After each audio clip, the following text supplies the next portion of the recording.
broad-based movement to advance the peaceful reunification of the Korean Peninsula through expanding Korean-led grassroots initiatives and building global support.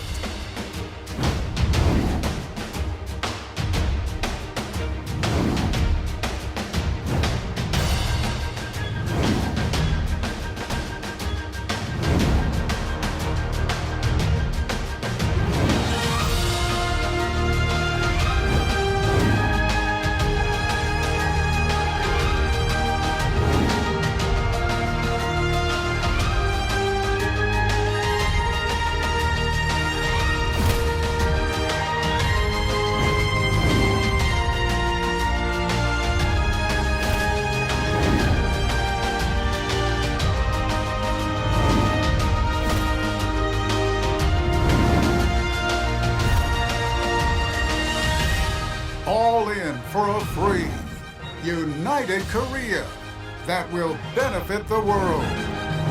Welcome to the 2021 International Forum on One Korea, Congressional Roundtable and Forum.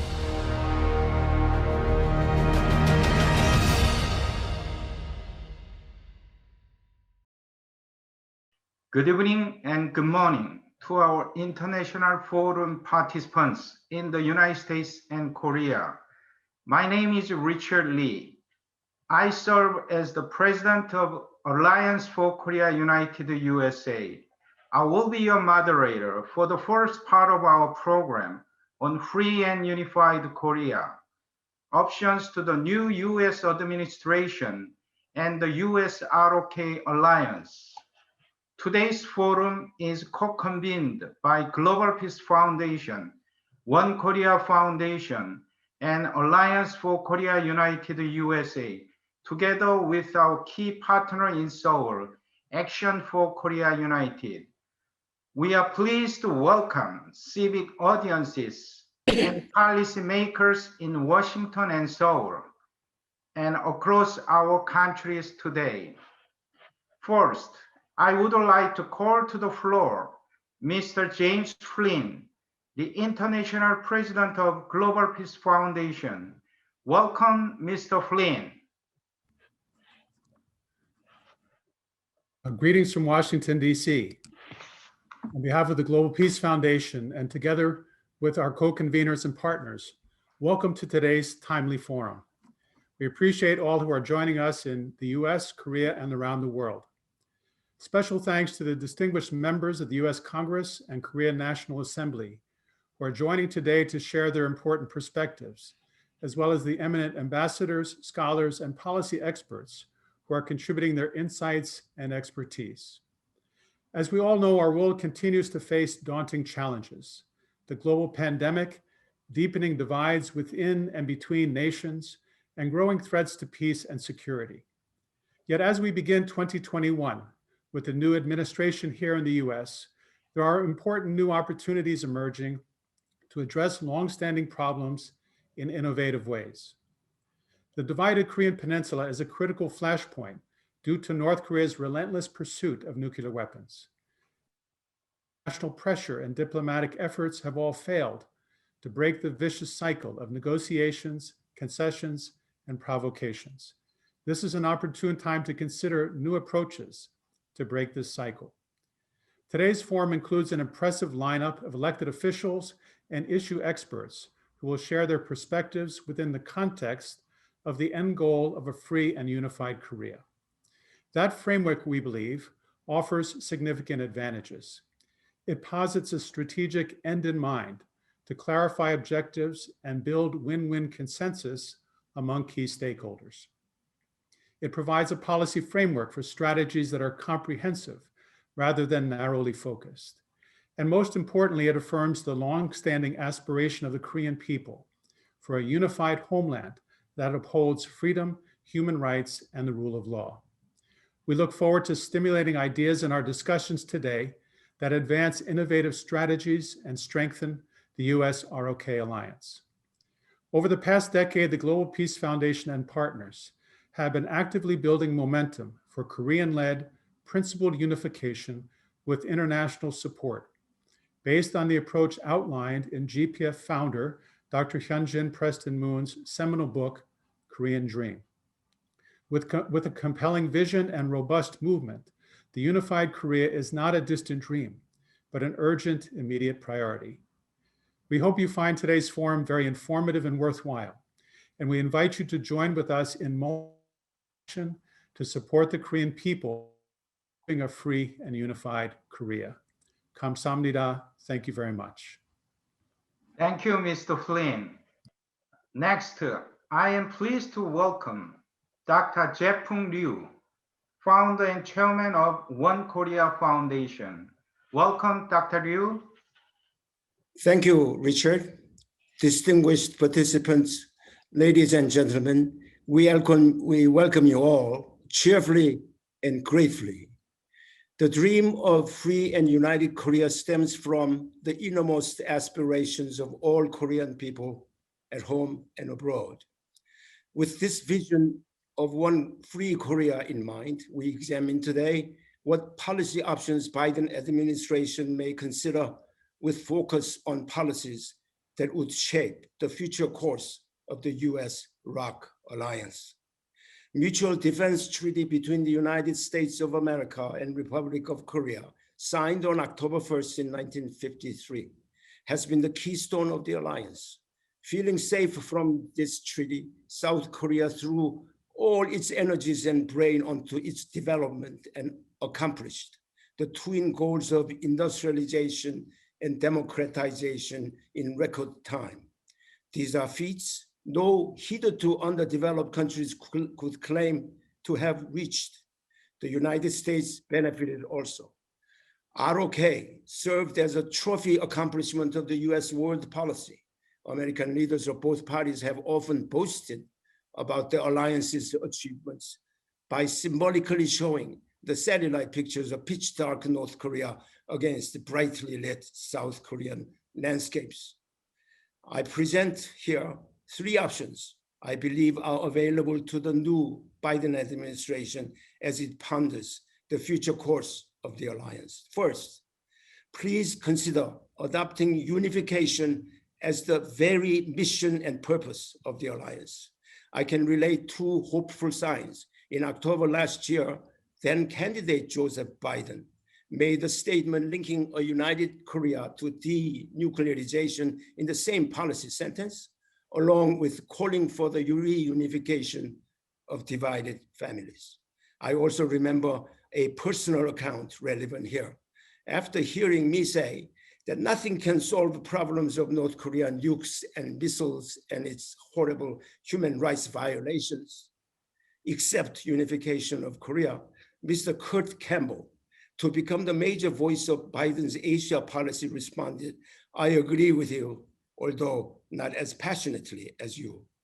President Bush 43, Obama, remarked about how construction of free and united Korea should be the goal of the alliance. Second, please consider enlarging the scope of the alliance. We started as a security alliance. Over the years, we have become a value alliance. In the eyes of world history, further, we are also a geopolitical alliance. We are both against the rise of a monolithic dominant power to emerge in the Asian continent. Considering that two countries are now allied in terms of security, values, and interests, must not the goal of an alliance reflect its multiple dimensions of the alliance in its very mission statement? The upgrading of the alliance as such will entail many further changes in other areas like trade, reconstruction of North Korea after unification, and so on. The enlarged scope of the alliance could also benefit and include Japan. Thirdly, and perhaps though most importantly, please stay involved in the making of the future free and united Korea. The picture exists in the principle of Hongik Ingan, promoting the ethos of living for the greater benefit of humanity. It was the underpinning of March 1st anti-colonial movement in 1919. It was further adopted in 1948 as the founding principle of the Republic of Korea readily acceptable to all Koreans of the North, South, and abroad. It is consistent with the leading spirit of American independence, that all men are created equal and endowed with unalienable rights for life, liberty, and pursuit of happiness. It lives up to Abraham Lincoln's notion of government of the people, by the people, and for the people in his Gettysburg Address, an appeal for reconciliation with malice toward none and with charity for all in his second inauguration address.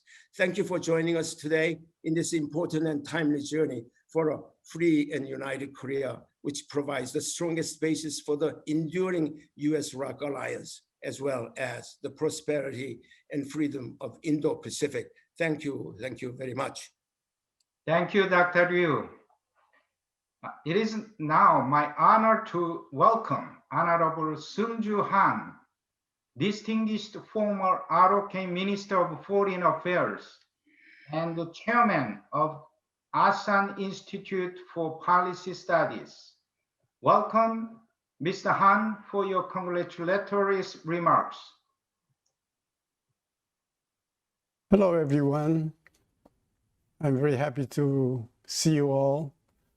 There are three reasons why I'm so happy to welcome you to this meeting, which is on free and unified Korea framework. The first is that this gives me an opportunity to say hello to my friends, many of whom I have known for years, and many of whom I respect and like very much.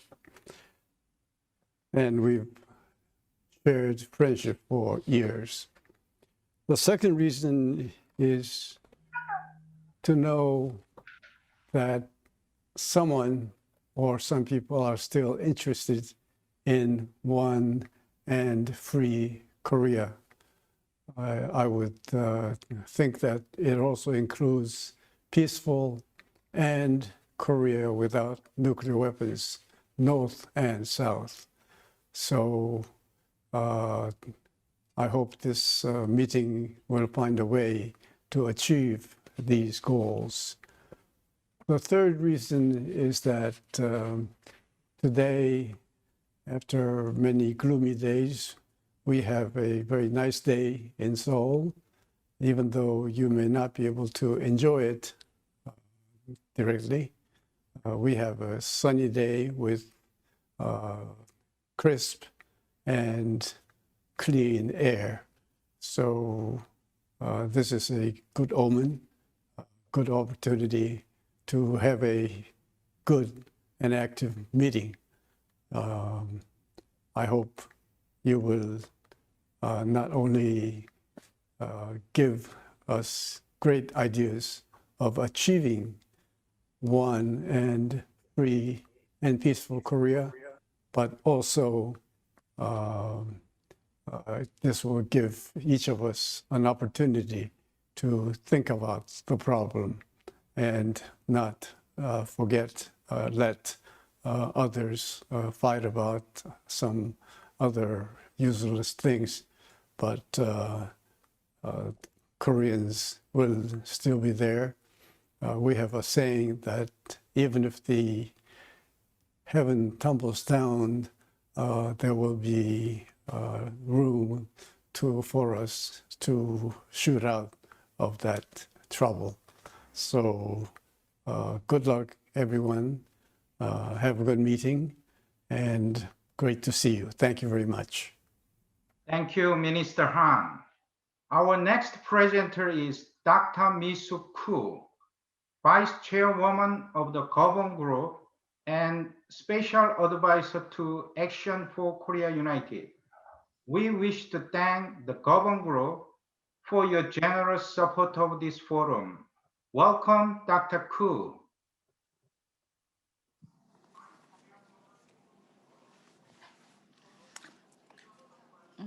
Above all things, I truly,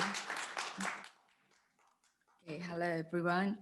Above all things, and I'm truly honored to deliver a welcoming address at this International Forum on One Korea 2021, the International Forum between Korea and the United States on the unification of Korean Peninsula, held on the first time since the Biden administration took office in the United States. As you all know, since Japan lost the Pacific War in 1945 and Korea was liberated from Japan, the Korean Peninsula has been maintained in a state division between North and South for 76 years. For us, who have lived as a single homogeneous nation for 5,000 years, it can be said to be more unbearable pain and hardship than any other historical events.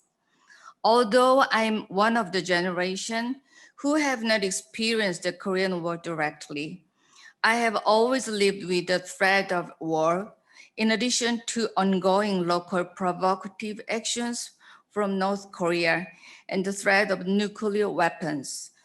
Of course, the threat seems to have weakened slightly under the Moon Jae-in administration, since the government has engaged in peaceful diplomatic activities such as the North-South Korean summits and the US-North Korean summits, etc. However, the danger of war always resides. It is regrettable that there is no opportunity for presentation and discussion due to the COVID-19. However, I expect that this event to be a valuable time from the ROK and the United States to become one under the True Alliance and to take one step further toward unification, justifying the recognition that the Korean Peninsula should be unified and free from such threat of war.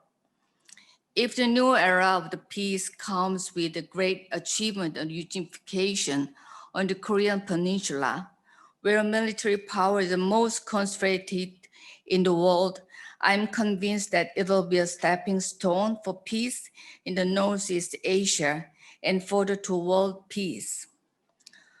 Soon it will be March, the season when all living things come to life.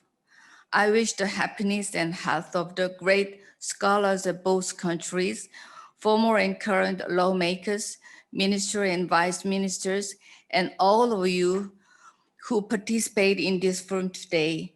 I would like to express my deep gratitude to the people involved in Action for Korea United, Global Peace Foundation, One Korea Foundation, Alliance for Korea United U.S., before concluding my welcome address. Thank you. Thank you, Dr. Ku. We are now pleased to begin the U.S. Congressional and ROK National Assembly Roundtable on One Korea. U.S. congressional leaders. First, it is my honor to bring to you U.S. Congressman G.K. Butterfield of North Carolina. Congressman Butterfield serves in the senior leadership of Congress as Deputy Whip in the U.S. House of Representatives. Welcome, Congressman Butterfield. Thank you so very much, my friend Richard Lee, for those very kind and generous words of introduction. To the members of the National Assembly of Korea, to my congressional colleagues who are on this call this evening. It's good to see you. We just left the House floor about an hour ago, but it's good to see you again. My colleague Rob Wittman and Young-Kyo and Michelle Park Steele. All three are wonderful, wonderful legislators here in the U.S. Congress, and we sit on different sides of the aisle, but you should have a great pleasure knowing that you have friends in the U.S. Congress on both sides of the aisle. To the distinguished ambassadors, both Korean and American, to the leaders with the Alliance for Korea United, U.S.A., and to Action for Korea United. I understand that you're gathered here today, this morning in Seoul. It's good to be a part of this conversation.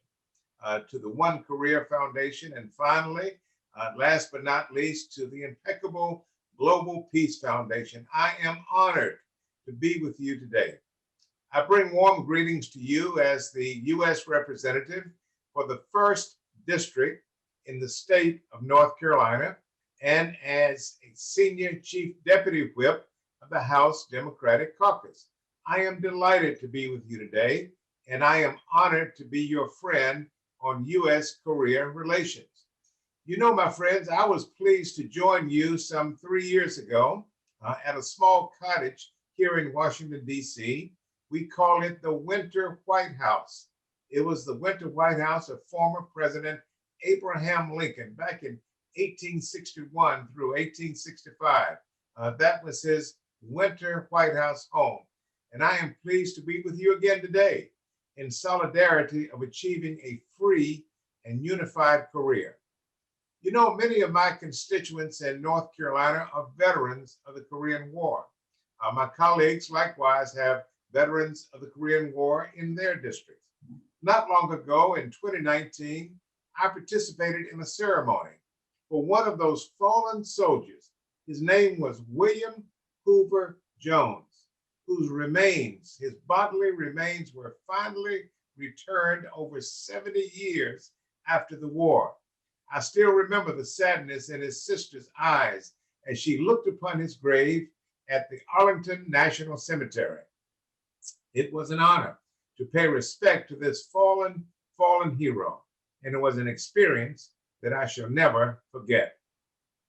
When we consider the situation on the Korean Peninsula and the divide along the 38th parallel, my mind is drawn to the United States at a time when we too suffered a tragic division between North and South.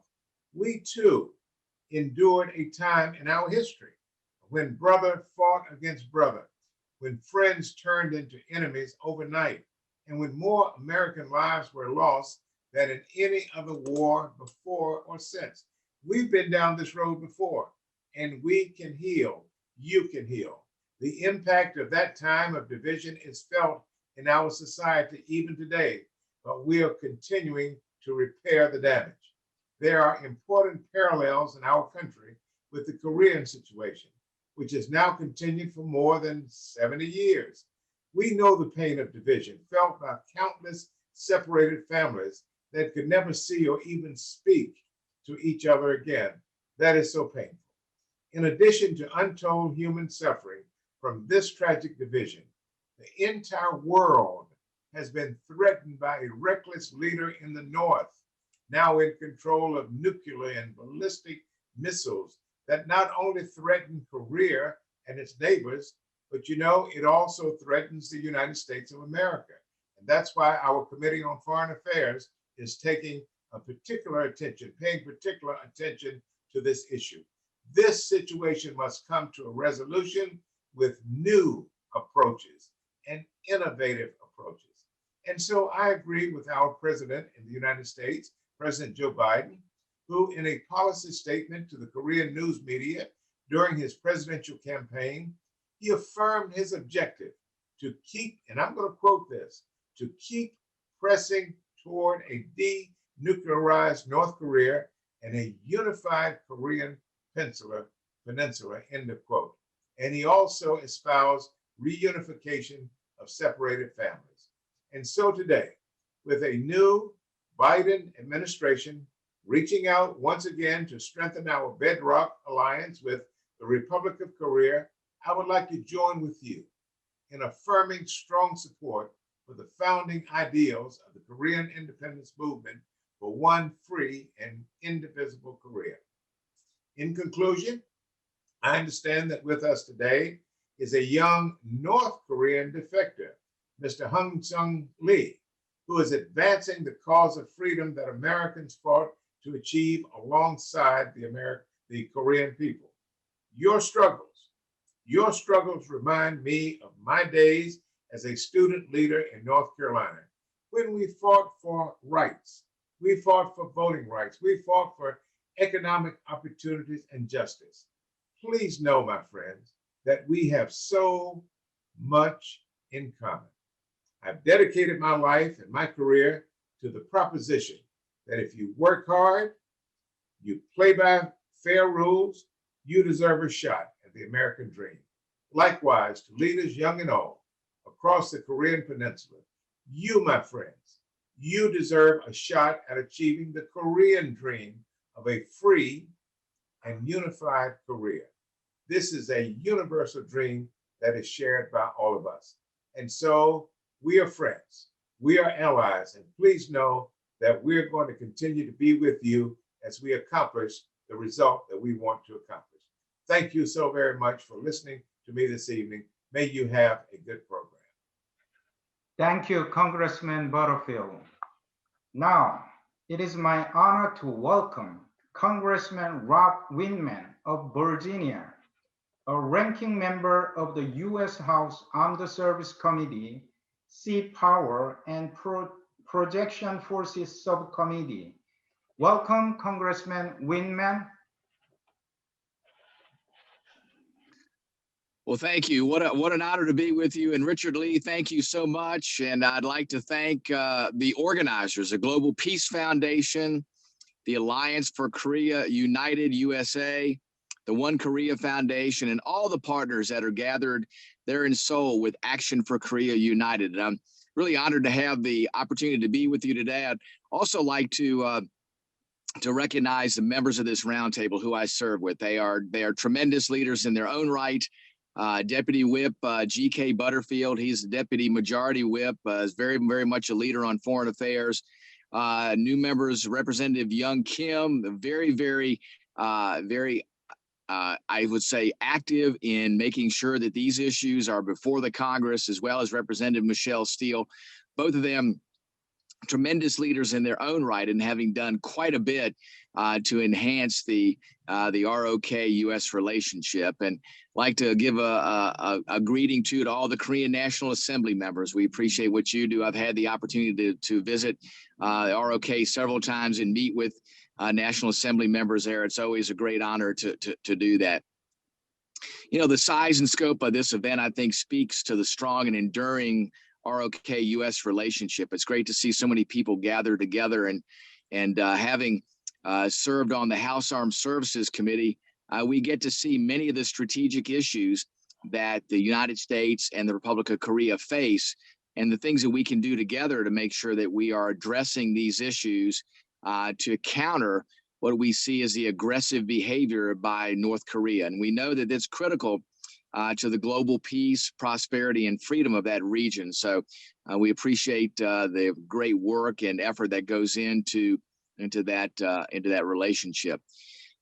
In 2017, I was honored to lead a congressional delegation to Korea, Japan, Taiwan, India, and Guam. And when we made that journey there to the region, we really aimed to send a message that the continual effort by North Korea and their efforts to destabilize the area by developing long-range nuclear weapons was absolutely unacceptable, and it was not what we needed in the region, especially as we pursued reunification. And that message still stands today stronger than ever. As I talk to my colleagues on the Armed Services Committee, they are committed more than ever to make sure that we are working towards a free and unified Korea that bridges party lines, both in Washington and in Seoul. This is a time where you've heard the Korean Assembly members talk about there being some divisions and some differences, but one place where we are of like mind, both in Washington and in Seoul, is the importance of the U.S.-ROK relationship and the things that we need to do to push back and to fight against the aggression by Korea, and to make sure we bring them in as a responsible partner in the world community.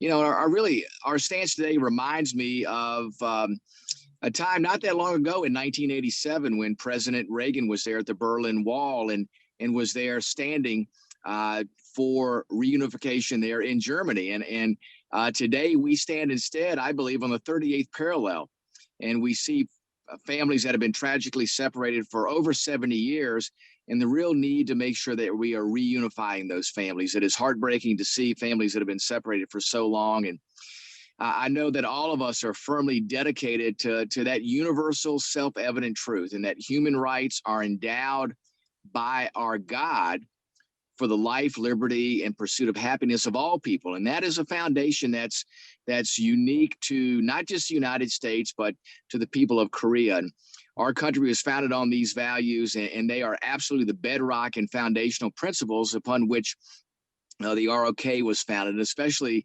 the movement of reunification. That's the thing that brings us together. And I want to commend everybody that's part of this effort today, and everything that's been done in the tireless pursuit of human rights, of efforts to secure freedom for the region, for economic prosperity, and DPRK denuclearization. That's incredibly important. And I want you to know that I'll continue to support these efforts, especially as we develop policies there on the House Armed Services Committee, and how we continue to partner with the ROK. It's always an honor to go there and visit and to hear the great efforts that are being undertaken by the ROK to build unity in the region, to build an economy that's one of the strongest in the world, and to look at bringing opportunities there and looking again to reunify the nation. And, you know, our greatest strength, I believe, is our freedom of expression and the latitude that we all have to creatively approach problems. And I know the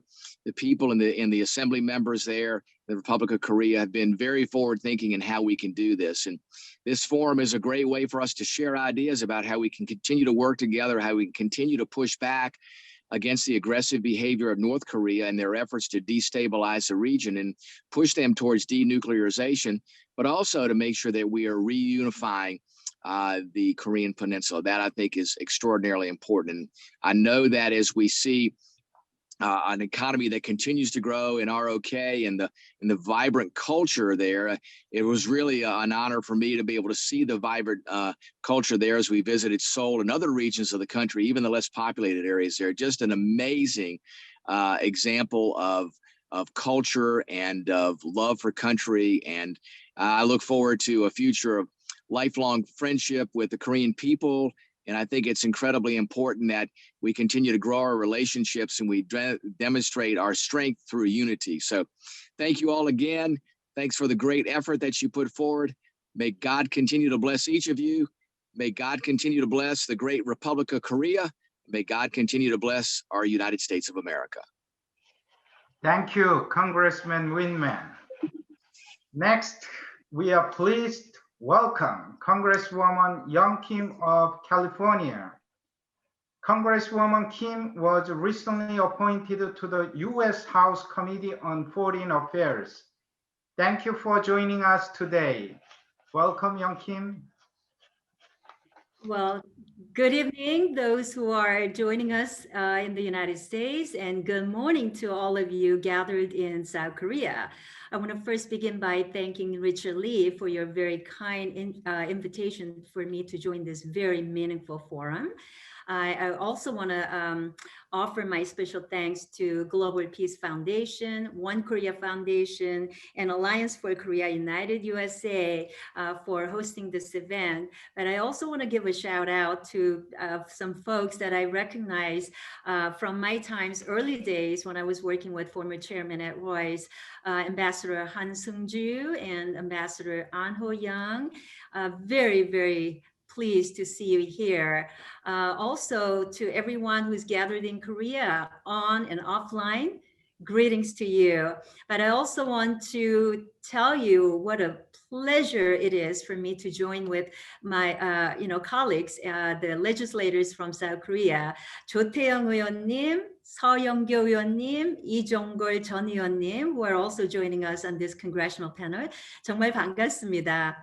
I'm also honored to join my colleagues in the United States Congress, Congressman Butterfield, who I have the honor of serving on the Foreign Affairs Committee, Congressman Wittman. Very nice to see you here, and my colleague and my best friend and my friend, dear sister, Congresswoman Michelle Steele. Very, very good to see you all here. We're gathered here to discuss a framework for working towards a unified Korea and the benefits it would bring. As was mentioned, since the beginning of the ceasefire agreement in 1953, the Korean Peninsula and its people have been separated across a very heavily militarized border. And families, parents, children, and siblings have endured decades of separation from their loved ones. It has been a tragedy. Since then, as you know, South Korea has experienced an incredible growth in economic prosperity and democratic representation, while the North has continued to languish under an oppressive regime that starves and tortures them. Needless to say, unification remains a very real desire for many on the Korean Peninsula. As a Korean American, I pray for a day when we will see a unified, free, and peaceful Korean Peninsula. And I yearn to see the day that divided families are reunited for good.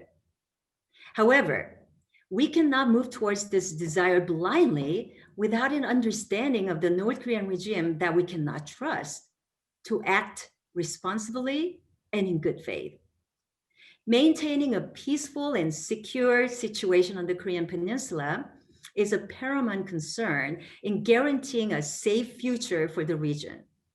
In order to move towards that future, there must be a complete and irreversible denuclearization of the Korean Peninsula. We must also have the ability to independently verify any claims of denuclearization. Before making unforced concessions to a brutal dictatorship that has zero regard for its own people, we must ensure that Kim Jong-un does not have the potential to cause the death of millions through nuclear weapons. Human rights must also remain a priority in our dealings with North Korea as well. I pray for a day when every North Korean is treated with the dignity and respect they deserve. This is an issue that I have worked on since my days as a congressional staffer. The treatment of citizens and their protections from government define who we are as nations. The people of North Korea have been subjected to starvation, forced labor, state-sponsored murder, and torture, among other horrible rights violations.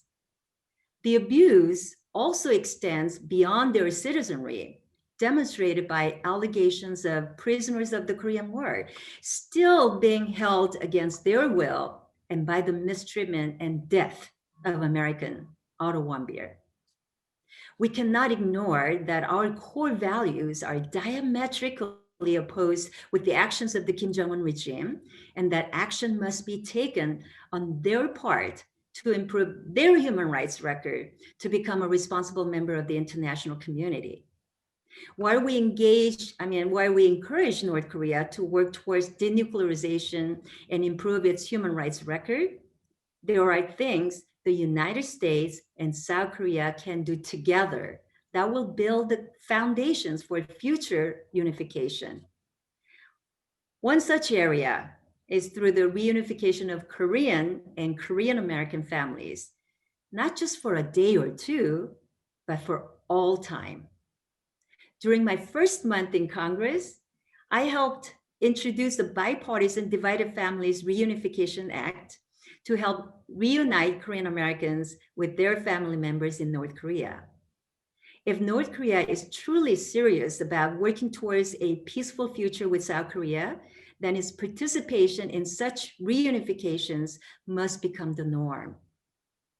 I'm also working in Congress to urge the Biden administration to appoint a special envoy for North Korean human rights issues. This is the position that has been vacant since 2017. This will be an important step in promoting basic human rights and freedoms in North Korea and in collaborating more effectively with our friends in South Korea. We need someone in government who is just focused on this issue. And we need the right person, a fighter. Finally, I will continue to work towards the formal establishment of a US-Korea interparliamentary exchange that will allow for close cooperation between our nation's leading legislators and enable innovation in approaching the North Korean challenge. During my time as Director of Community Relations and Asian Affairs for former Chairman Ed Royce, I staffed these exchanges. traveled to Seoul many times, and we were privileged to host our South Korean friends at the capital many times, and we often discussed unification. I look forward to continuing that mission now as a member of the House Foreign Affairs Committee. As a matter of fact, I raised this issue with Chairman Mix and Ranking Member McCall at our committee's very first meeting, and I was glad to hear that they supported these exchanges. So, working towards a unified Korea, this is an important goal towards improving the lives of millions of North Koreans living and suffering, and guaranteeing peace and stability on the Korean Peninsula. I look forward to working with my counterparts in South Korea and many colleagues in the United States Congress in working on a strategy that is clear-eyed, effective, and collaborative in solving the North Korean challenge. Thank you very much for having me. Thank you, Congresswoman Kim. Our final speaker is Congresswoman Michelle Steele of California. We are so pleased to have such a powerful Korean American woman leader in the U.S. Congress. Welcome, Congresswoman Steele. Hi, everyone. This is Michelle Steele. I am Congresswoman from California, 48th Congressional District. I was born in Korea and I was raised in Japan. So I speak Korean as my first and Japanese my second and English is my third. This is totally American dream achievement story.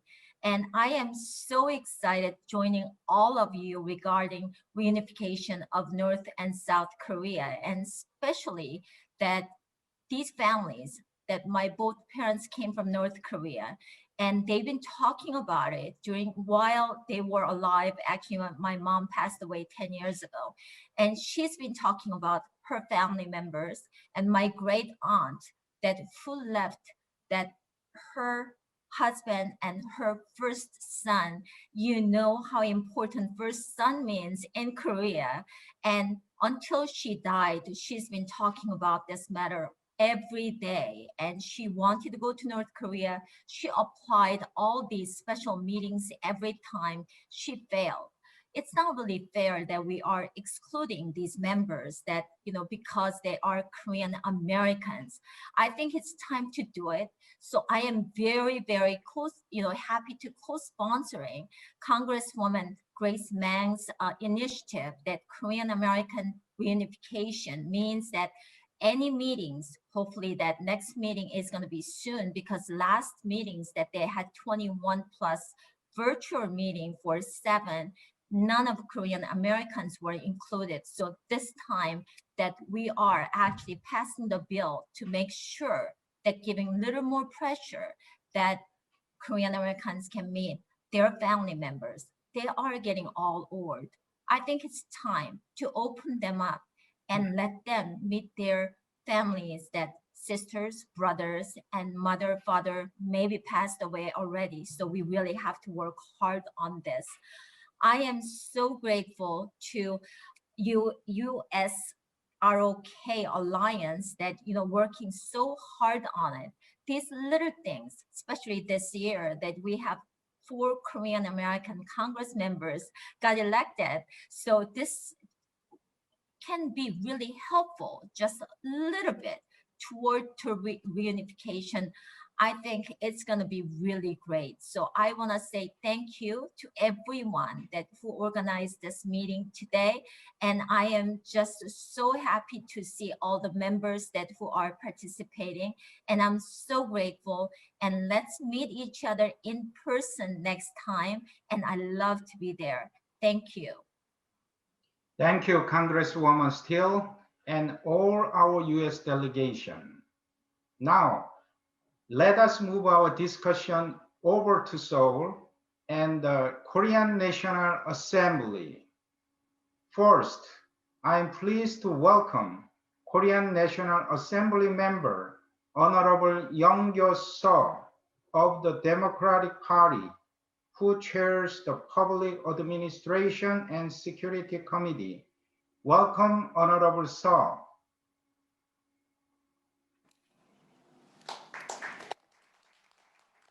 Hello everyone. 여러분 안녕하십니까? 저는 대한민국 국회 행정안전위원회 위원장입니다. 그리고 저는 서울 중랑구 갑의 3선 국회의원입니다.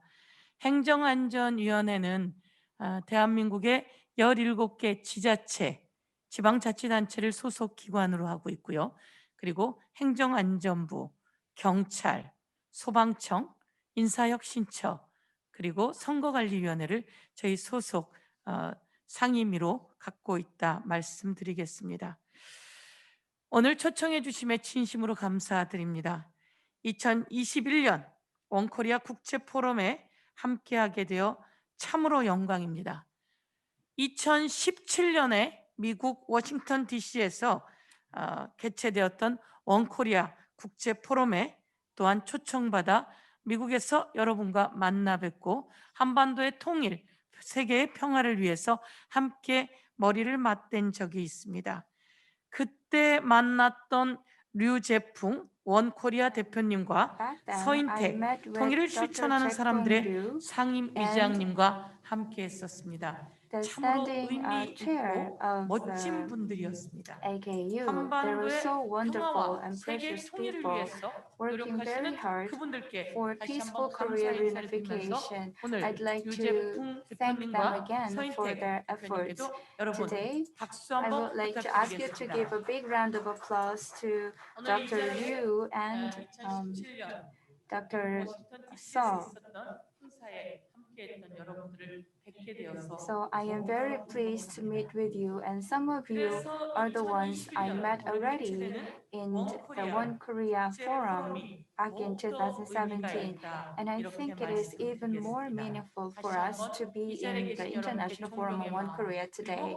I would like to express my deepest respect for all of you, and I would like to extend my gratitude to those working in the U.S., working very hard 미국 for 연방 the 하원 8선의 free and unified Korea. 버터필드 의원님, 그리고 7선의 톱 위트만 의원님, 그리고 Mr. 오늘 멋진 Butterfield, 말씀을 the 해주신 seventh term Congressman, Young-Kyo, Honorable 우리 Rob Wittman, 대한민국 Congress, 출신의 미국 의원님, 그리고 and 미셸 Young-Kim, 스틸박 의원님, 정말 너무너무 멋졌습니다. the 그리고 member 에드윈 of 폴러 the 헤리티지 U.S. 재단 House of 창설 회장님, Representatives, 로버트 and 갈루치 이사님, Honorable 빅터 차 Mitchell 미국 Steele, 전략 the member of U.S. 국제문제연구소 House of 석장님, Representatives, 제니타운 and 부국장님, 짐 I'd 폴린 like to thank 글로벌 the 피스 재단 Jenny Town, 회장님, the Deputy 유재풍 Director 원코리아 of 이사장님, 38 태평양을 North 사이에 두고 Statement 저희들이 Center, 멀리 and 있지만 many 이렇게 other 화면으로 distinguished guests 인사드리면서 for 한반도 being with us 통일과 in this 세계 평화를 forum.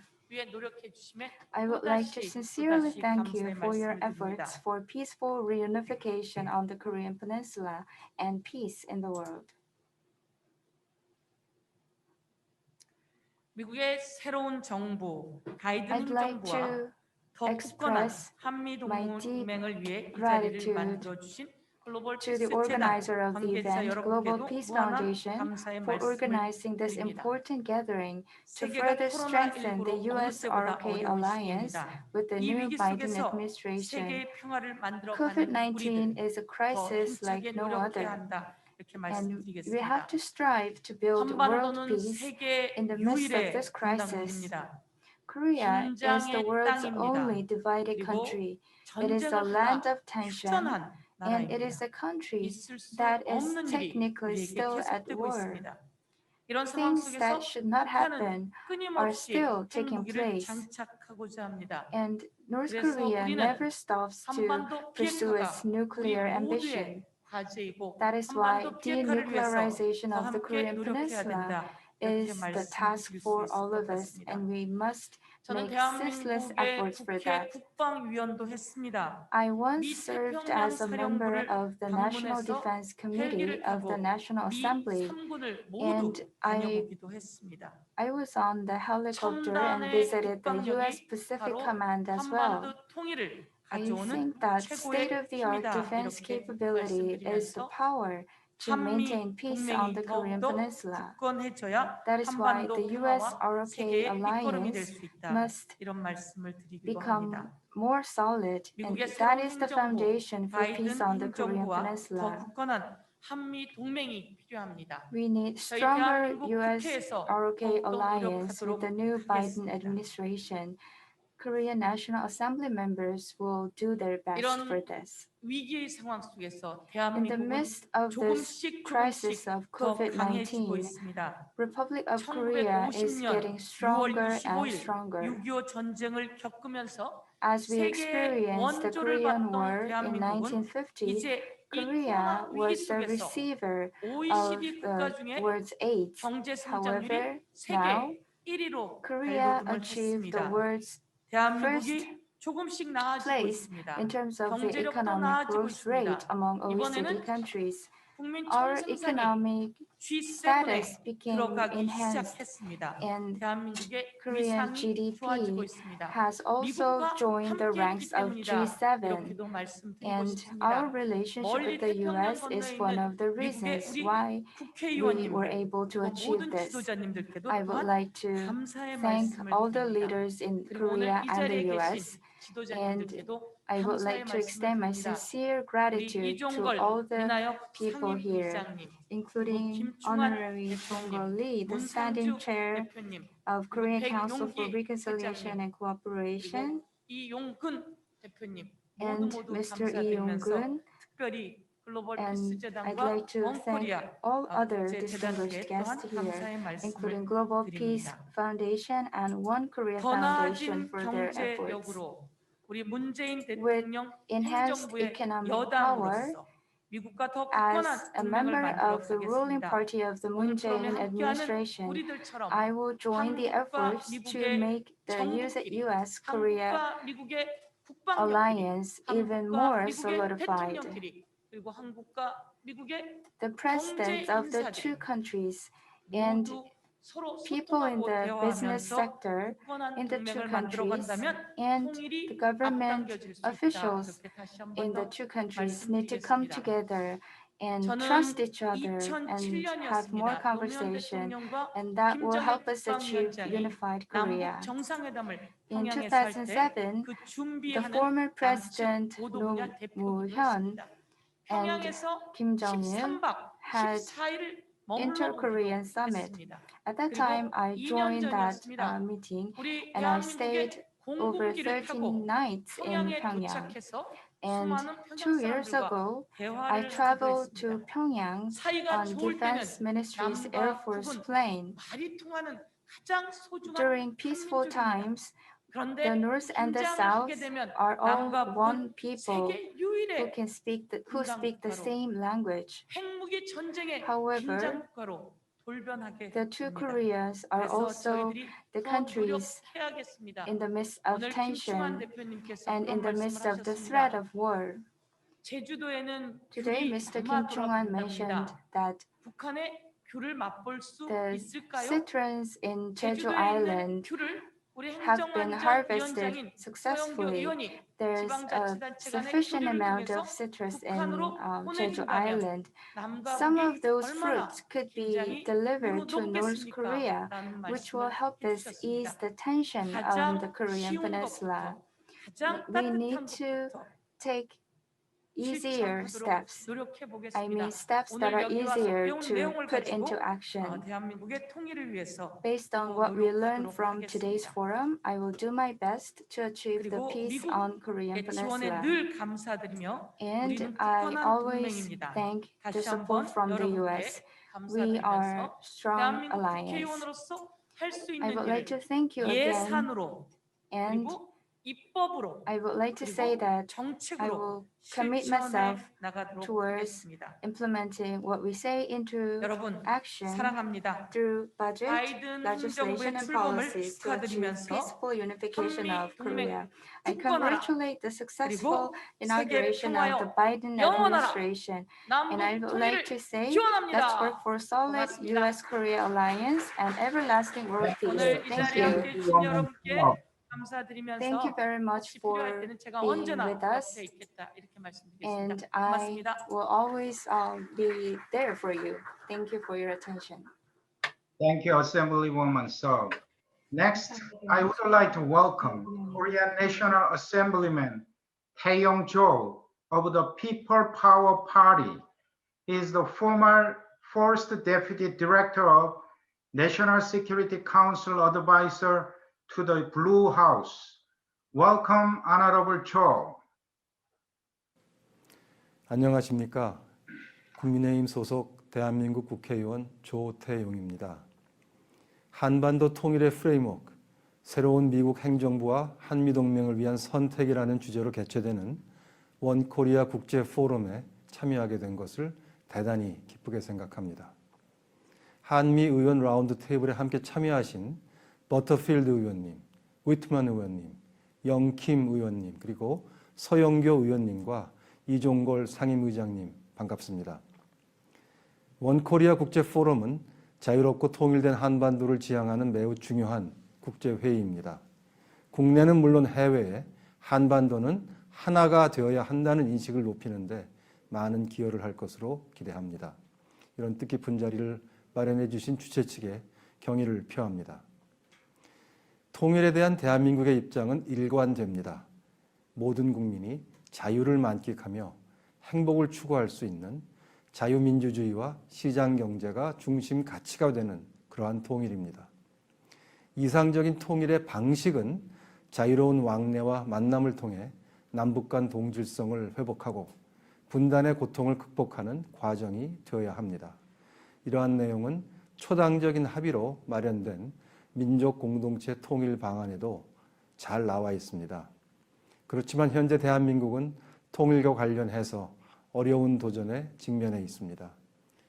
북한의 핵무기 개발, 열병식을 통해 보았듯이 점점 더 공격적이 되어가는 북한의 자세, 또 문재인 정부를 특등 머저리라고 부르면서 남북 간 대화와 교류를 일체 단절하고 고립을 추구하는 북한의 입장 등이 이러한 대표적인 도전입니다. 북한의 위협에 대해 대한민국 정부는 굳건한 한미동맹을 바탕으로 대비태세에 만전을 기해야 합니다. 또 우리 국민들의 자존심을 지키면서 북한과의 대화도 모색해야 합니다. 분단 76년을 맞이하여 우리 국민들이 원 코리아라는 것을 잊지 않도록 하고 먼저 온 통일인 북한 이탈 주민을 잘 보듬어 주는 것도 중요한 일입니다. 북한의 군사적 위협은 애써 외면하면서 굴종적 평화도 좋다는 평화지상주의에 빠져서는 안 됩니다. 탈북민을 눈엣 가시로 여기고 이들을 포용하지 않거나 김씨 일가의 말만 듣고 북한 주민들의 목소리에 귀를 닫아서도 안 됩니다. 무엇보다도 우리 동포들을 참담한 인권 유린과 빈곤으로 내몰고 있는 북한 정권을 그대로 용인하는 자세를 취해서는 결코 안 될 것입니다. 동맹을 중시하는 바이든 대통령의 취임은 그동안 흔들리던 한미 동맹을 복원하는 데 또 한반도 통일을 위해서도 좋은 기회가 될 것으로 믿습니다. 특히 바이든 행정부는 공통의 가치를 중심에 놓고 건설적인 소통을 가짐으로써 한미 간 신뢰를 회복하고 포괄적 전략 동맹을 강화시켜 나갈 것으로 기대되고 있습니다. 대선 직후 질 바이든 여사와 함께 필라델피아 한국전 참전 기념비에 헌화하던 바이든 대통령의 모습을 우리 국민들은 감명 깊게 보았습니다. 지난 11월 미국 의회는 6.25 전쟁 70주년을 맞아 한미동맹이 자유민주주의, 시장경제, 인권과 법치라는 가치를 공유하는 소중한 동맹임을 초당적으로 확인하는 결의안을 채택했습니다. 대한민국 국회도 북핵 문제 해결, 굳건한 연합 방위태세 유지, 자유민주주의, 시장경제, 인권과 법치가 양국이 추구하는 공동의 가치임을 강조하는 제가 주도한 결의안을 여야 합의로 채택했습니다. 앞으로도 저는 대한민국 국회의원으로서 한미동맹을 강화하는 데 최선을 다할 것입니다. 오늘 참석해 주신 분들께서도 같은 마음일 것이라고 생각합니다. 원코리아 국제 포럼이 한반도 평화 통일과 한미동맹 강화에 기여할 것으로 기대하면서 참석해 주신 모든 분들의 건강을 기원합니다. 경청해 주셔서 감사합니다. Thank you, National Assemblyman Cho. It is now my honor to welcome the Honorable Jong-Go Lee, Chairman of the Korean Council for Reconciliation and Cooperation and former member of the Korean National Assembly. Welcome.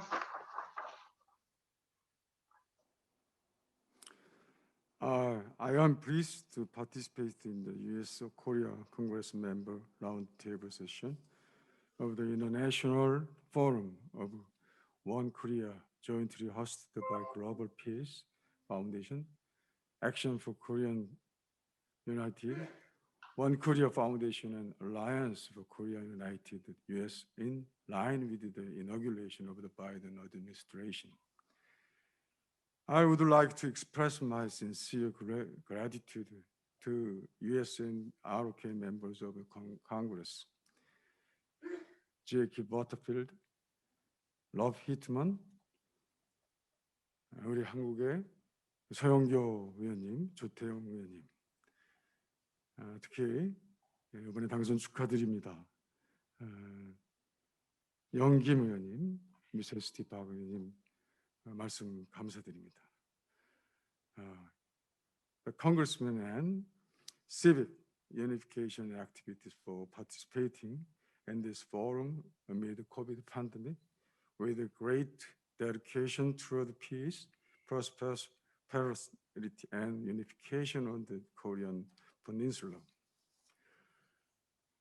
I think it is very timely to host this forum under the theme Free and Unified Korea Framework, option for the new administration and the US-ROK alliance in line with the launch of the Biden administration.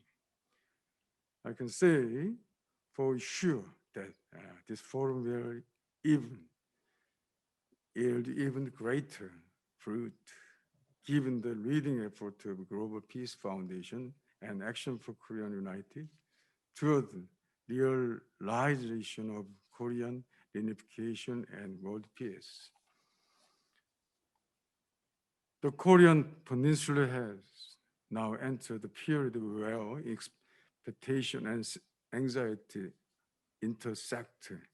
I hope that Biden administration policies on the Korean Peninsula will be shaped as soon as possible so that confrontation and conflict between South and North Korea can be resolved and two Koreas promptly usher in a new era of reconciliation, cooperation, and mutual growth.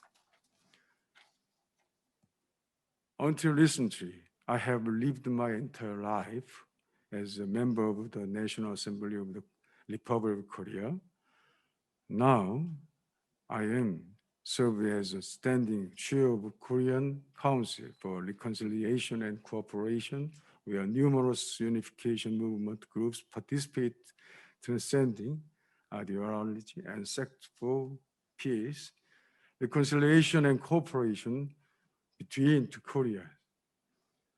Befitting the position, I will do my best for peace on the Korean Peninsula as mutual prosperity of two Koreas at the level of the encompasses both the public and private tracks.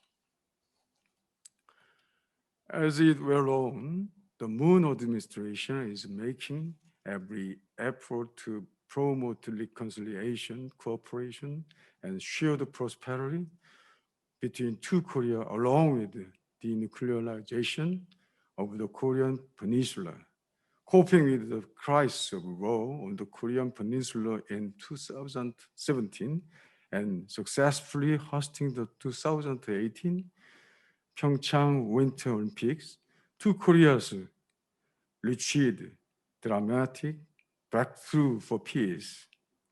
Various measures, such as removal of mines and dismantles of the guard peace post, were on the way to ease tensions and reduce the possibility of unnecessary military confrontation. South Korea has also played a role as a mediator for nuclear and negotiation between North Korea and the United States. Though dialogue and negotiations between North Korea and the United States came to a halt due to various circumstances, effort, and achievement of our government for denuclearization and peaceful prosperity on the Korean Peninsula have never been hand-faded. I'd like to ask all of you in this forum to offer further support for our government's efforts for peace on the Korean Peninsula. In order to prepare for a new era on the Korean Peninsula and to drive our own destiny, our people must become one based on greater value and aspiration, going beyond the different ideology and regimes. To this end, it is necessary to establish a common vision for the unification that both North and South Korea can share. In this respect, I share and support the idea made by Chairman Hyun-Jin Moon of Global Peace Foundation, who believes that the source of the vision lies in the philosophy of 홍익인간, the founding spirit of our nation. In closing, I ask Korean and American members of Congress who participated in the forum to contribute further to strengthening the US-ROK alliance and serve as foundation for peace, prosperity, and unification on the Korean Peninsula. Thank you. Thank you, Honorable Lee. Ladies and gentlemen, this will wrap up the first part of our program. Before we move into our second panelist panel, we would like to provide you with a special treat in the form of the Korean Dream music recording with Grammy Award winning artists Jimmy Jam and Terry Lewis, together with K-pop celebrities. Scars of separation, isolation from our family, but it can't erase 5,000 years of love and legacy. The roots our destiny grow from.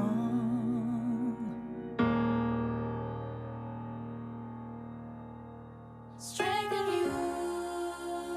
unity, the Korean dream, a vision we will serve the world as one Korea, one Korea.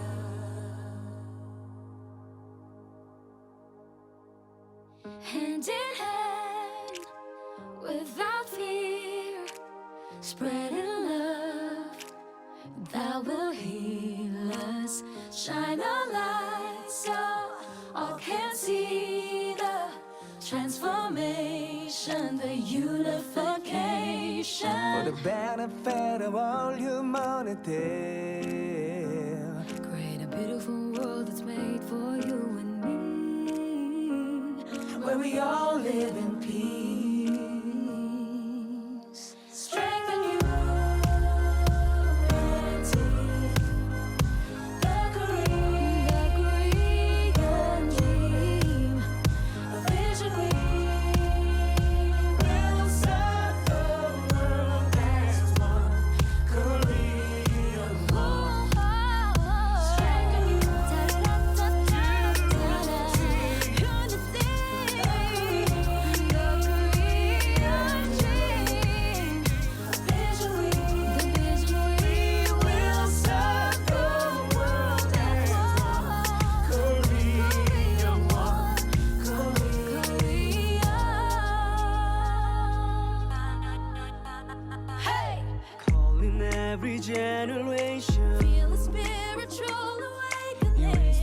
어쩔 수 없는 vision. Can do it every day. Love without discrimination. I pray this prayer for my nation. Just beyond the darkness that We'll shine a new light. For a greater good, for a better life. Our strength's a greater power of one.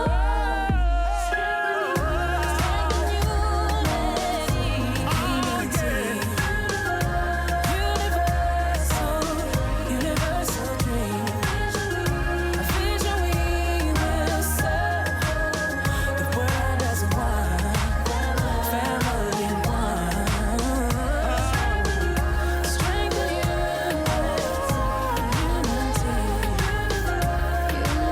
Universal dream. Vision we will serve. The world as one, family one. Together one. We're all citizens of God's creation. Let our voices be heard. Join hands and heal the world. With universal love guiding us. We're stronger and better together than we're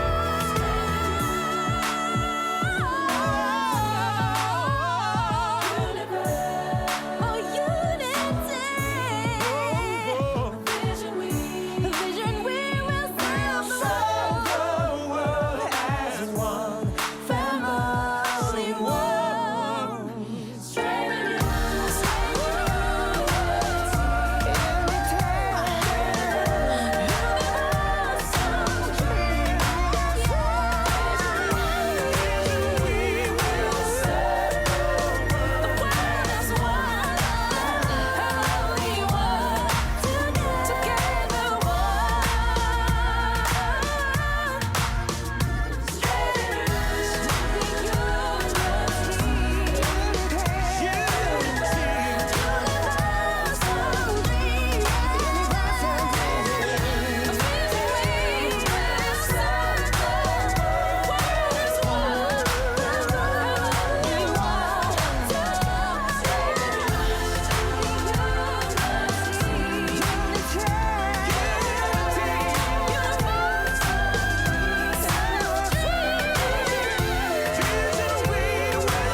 Good evening and good morning, everyone. I hope you enjoyed the music video. My name is Jenny Town. I'm the Deputy Director of the 38 North program at the Stimson Center in Washington, D.C. I'm pleased to moderate this session on free and unified Korea, options to the new U.S. administration and the U.S.-ROK alliance. We'll start with a few short remarks from each of our panelists, although I would ask our speakers to keep your remarks to about 5 minutes each to make sure that we have time for Q&A. Our first speaker is Dr. Victor Cha. He's a senior advisor and Korea chair at the Center for Strategic and International Studies. He previously served under President George W. Bush as Director for Asian Affairs in the National Security Council. Welcome, Dr. Cha. Thanks, Jenny. And it's a pleasure to be with you all here today, and especially after that wonderful presentation before us, and also the music video. I'll keep my remarks short and talk a little bit about where I think we are in terms of the policy situation. I think that over the last 4 years, we saw an alliance that was really not operating or functioning normally, in large part because, at least from a US perspective, we had an administration that really did not see the alliance in anything more than transactional terms, that generally saw alliances as power liabilities, not power assets. And this was evident in the protracted discussions or delays in discussions over things like special measures agreement or burden sharing, in which the two sides could not reach an agreement after 4 years. And we also saw it in policy towards North Korea in the sense that while the two looked like they were unified on the surface, South Korea was pursuing a policy with North Korea that was largely designed to avoid a war that we almost fell into in 2017. And on the US side, you had a president that was focused on this largely to try to win the Nobel Peace Prize, not particularly focused on denuclearization. And as a result of this, there was lots of concerns about what we call decoupling, that the United States could potentially decouple US security interests from South Korea, and where this was crystallized most was over long-range ballistic missile testing versus short-range ballistic missile testing. I think with the Biden administration, there's a real opportunity to get back to normal and to improve the alliance. President Biden has a very traditional view of alliances. He truly values them as power assets for the United States, or power multipliers, not as liabilities. And so I think there's a real opportunity here to grow and expand the relationship. The first step would be to clear the underbrush in terms of removing some of these nettlesome obstacles like defense cost sharing, special measures agreement, getting that done quickly. Really having a strategic dialogue about China. I don't think Korea can have a long-term strategy of hedging when it comes to the United States and China. There needs to be greater strategic clarity in that regard. Improving relations with Japan, as difficult as that relationship is between Korea and Japan. Improving the bilateral relationship as well as the trilateral relationship with the United States. And then focusing on a long-term agenda for the US and Korea in areas outside of simply security, whether that has to do with trade and governance, global economic governance, supply chains, clean networks. There are a lot of space cooperation. There are a lot of areas where the US and South Korea could do a lot more to provide public goods to the international system. Public health, obviously, is another one. Finally, on North Korea, it's difficult to advocate a particular policy as it's so terribly complicated. I think whatever policy the administration tries, it has to adhere to 5 basic principles. And the first of these is that any negotiation with North Korea must be closely coordinated with allies, particularly South Korea, and should not be a negotiation in spite of the allies. So allies first when it comes to policy towards North Korea. Second, denuclearization has to remain the goal of any negotiation, even though it may not be a near-term goal. We can never lose sight of that as the goal of the policy. Third, even though denuclearization may not come soon, there still needs to be efforts to manage the threat from North Korea, whether that has to do with freezing their capabilities or capping them, or trying to codify agreements not to test missiles or things of that nature. There's a threat management component that has to be a part of any negotiation. Fourth, sanctions relief is always on the table as something that, and economic assistance is something that could be a part of any negotiation, but very clearly, these have to be 4 steps that are not cosmetic steps, but genuine steps towards a path towards denuclearization. And then fifth and finally, China obviously plays an important role in any negotiation, but given the state of US-China relations, I think we have to approach that particular aspect with a great deal of sobriety. And so I think that means working tactically with China, but strategically our interests may diverge too much to think that there could be some sort of grand bargain over North Korea. So I think there the principle is to work tactically with China, but not have our policy dependent on China's cooperation for it to be successful. So it's a complicated road ahead, but I think we've come through a difficult 4 years, and the relationship is stronger for it. And we have a great platform with the Biden administration and their team to really make improvements in the alliance and to try to pave new ground with North Korea. Thank you, Jenny. Great, thank you, Victor. I think those are 5 very sound principles for for the administration to keep in mind as they're going through their policy review. Next up, I'm pleased to welcome the Honorable Ho Young-an, the former ROK ambassador to the United States. Ambassador An currently serves as the president of the University of North Korean Studies in Seoul. It's good to see you again, Ambassador. Please go ahead. Well, Jenny, as a matter of fact, in Seoul as well as in Washington, D.C., and all friends around the world, friends of One Korea Forum. And the last time I spoke at the forum, that was summer last year. In the intervening period, then of course, there has been a very encouraging development, which is the inauguration of Biden team, President Biden, and his focused attention upon strengthening the relationship with all its allies, including Korea and then the United States. For the time being, there is one very imminent challenge for the alliance between Korea and then the United States. That, of course, is North Korea's development of nukes and missiles.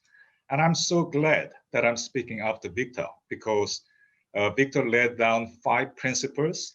And of course, I would happily support each and every one of those 5 principles. And then based upon those 5 principles, I just wish to make 3 points.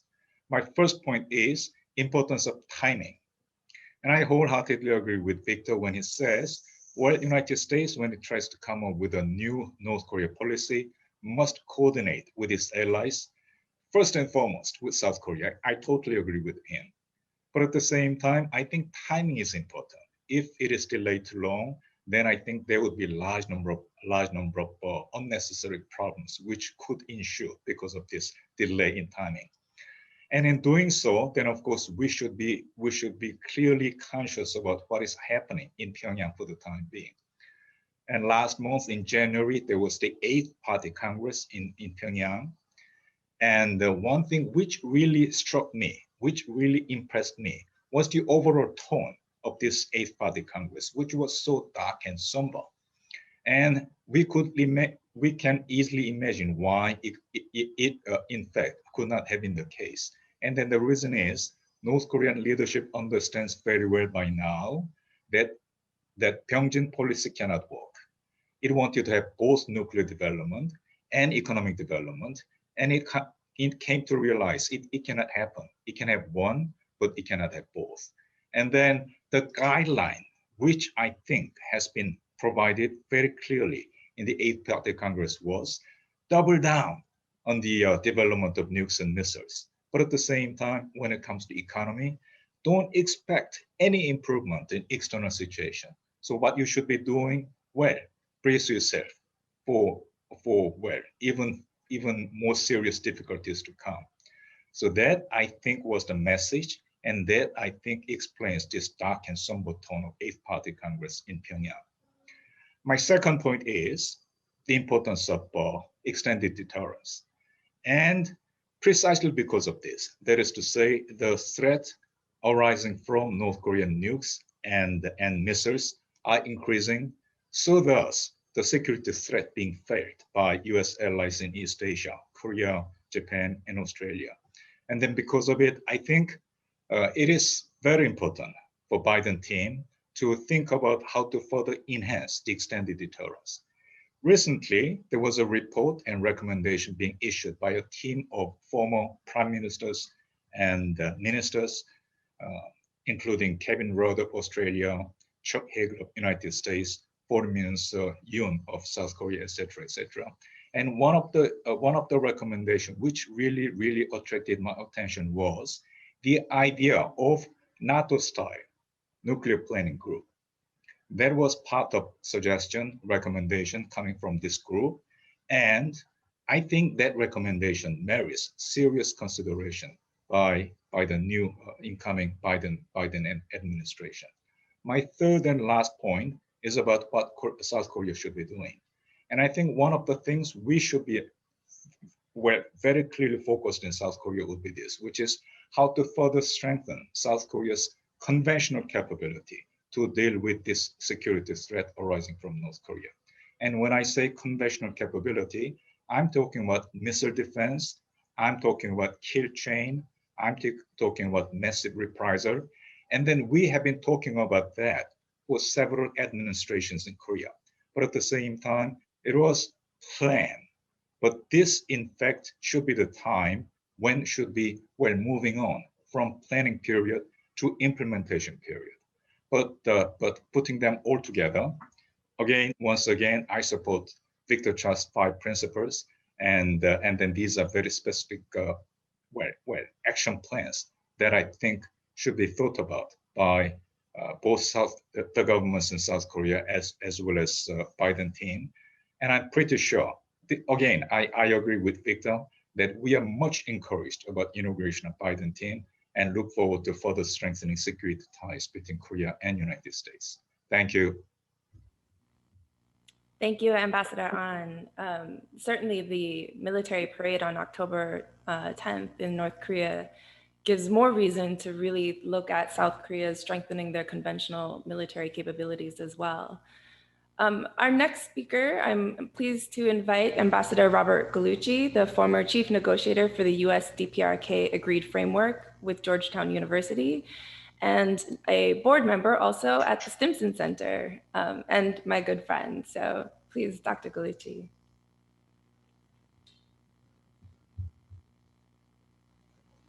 Thank you, Jenny. I think we might all want to do this. If Victor will, if Victor will send around his 5 principles, maybe we can all sign on to them before we finish this evening, and that would, at least we'll get a document as a result of all this. It occurs to me that everybody kind of wants to know 2 things right about now. What is it that the Biden administration will do, and what is it that the Biden administration should do? On the first, what they will do, I claim no expertise here, and I'm very suspicious of people who do have that expertise. I know they're in, or I think I know they're in a policy review. I was in a meeting earlier today with Jenny, and we had a little bit about what we thought people were thinking, Kurt Campbell and others who will have senior positions or have senior positions in the administration.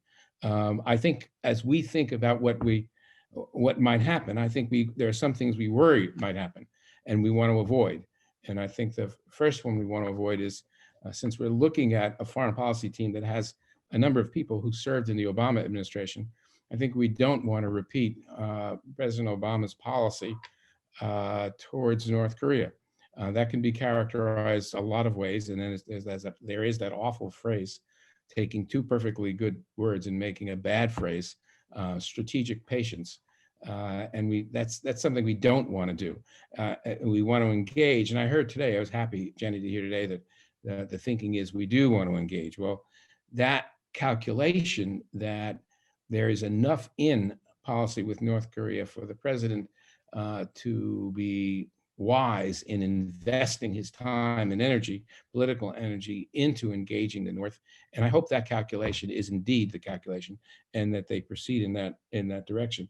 I think the second thing we want to avoid is any idea that while we may have been pleased to see some symmetry, the idea that symmetry will replace a working level approach, I think scares a lot of us. Because we don't really see, as good as these people may be, as good as some of the people may be who tried it in the last administration, the idea that you will try to accomplish in a day and a half over lunch, which took a year and a half when we were in the Clinton administration, strikes me as a little bizarre.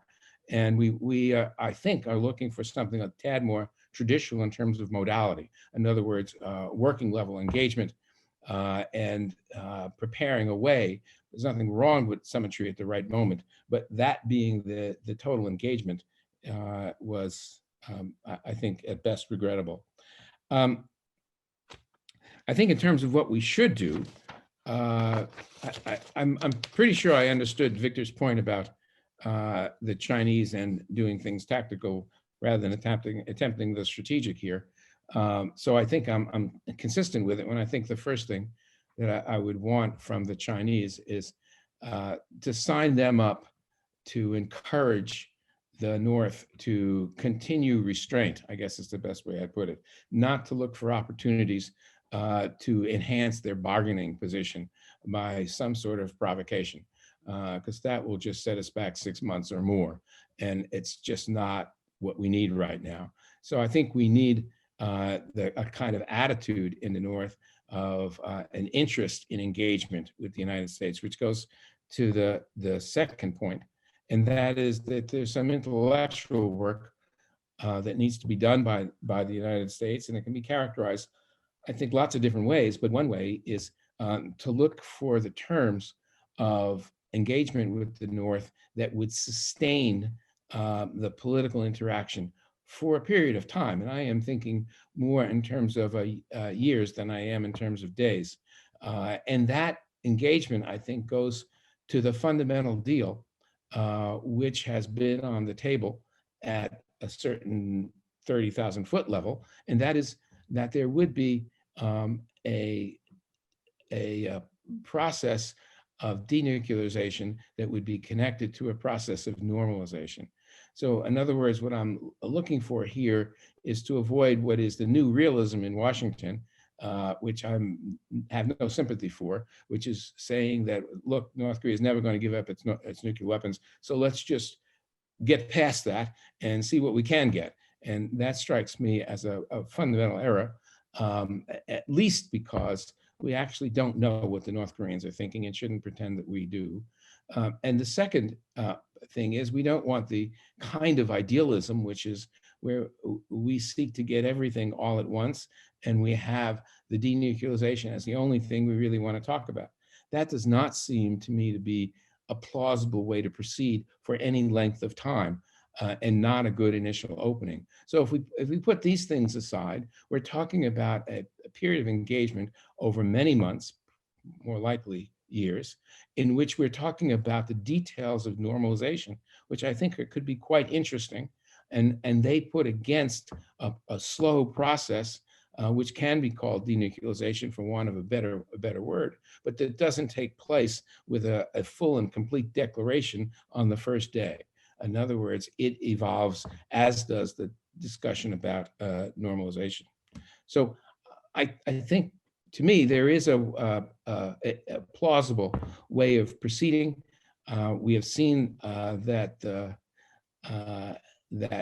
Kim Jong-un is unhappy with the economic situation in the North. I'm fairly certain he's unhappy with the current situation with respect to sanctions. That I think we have to address in some detail and figure out what it is we can do that will permit at least North-South engagement, and maybe more than that, and still remain a consistent factor in an incentive for the North to stay engaged with us, looking for benefits that would come from that engagement. So let me stop there, Jenny. Thank you very much. Great, thanks, Bob. I think that is the key issue is, can we engage North Korea in a way that the North will actually respond positively to and sustain over time? And can we create the kind of wins that are needed to build the momentum to keep going? All big challenges. And so now I'd like to welcome Ambassador Hong-Kyung Kim, the former ROK Special Representative for Korean Peninsula Peace and Security Affairs and the head of delegation to the six-party talks. Welcome, Ambassador Kim. Well, thank you, Jenny, for kind introduction. I didn't expect to speak at the podium, but let me try. I want to discuss briefly on three issues of the Korea-US alliance, namely North Korean nuclear issue and bilateral alliance and US-China strategic competition. On first, North Korean nuclear issue, the Trump administration could not limit or reduce North Korean nuclear and missile capabilities despite President Trump's experimental top-down approach. Instead, Trump legitimized North Korea's dictator Kim Jong-un with reality show summit meetings, weakened the international sanctions regime against North Korea, and the ROK-US combined forces defense posture. Biden administration must start off on the right foot.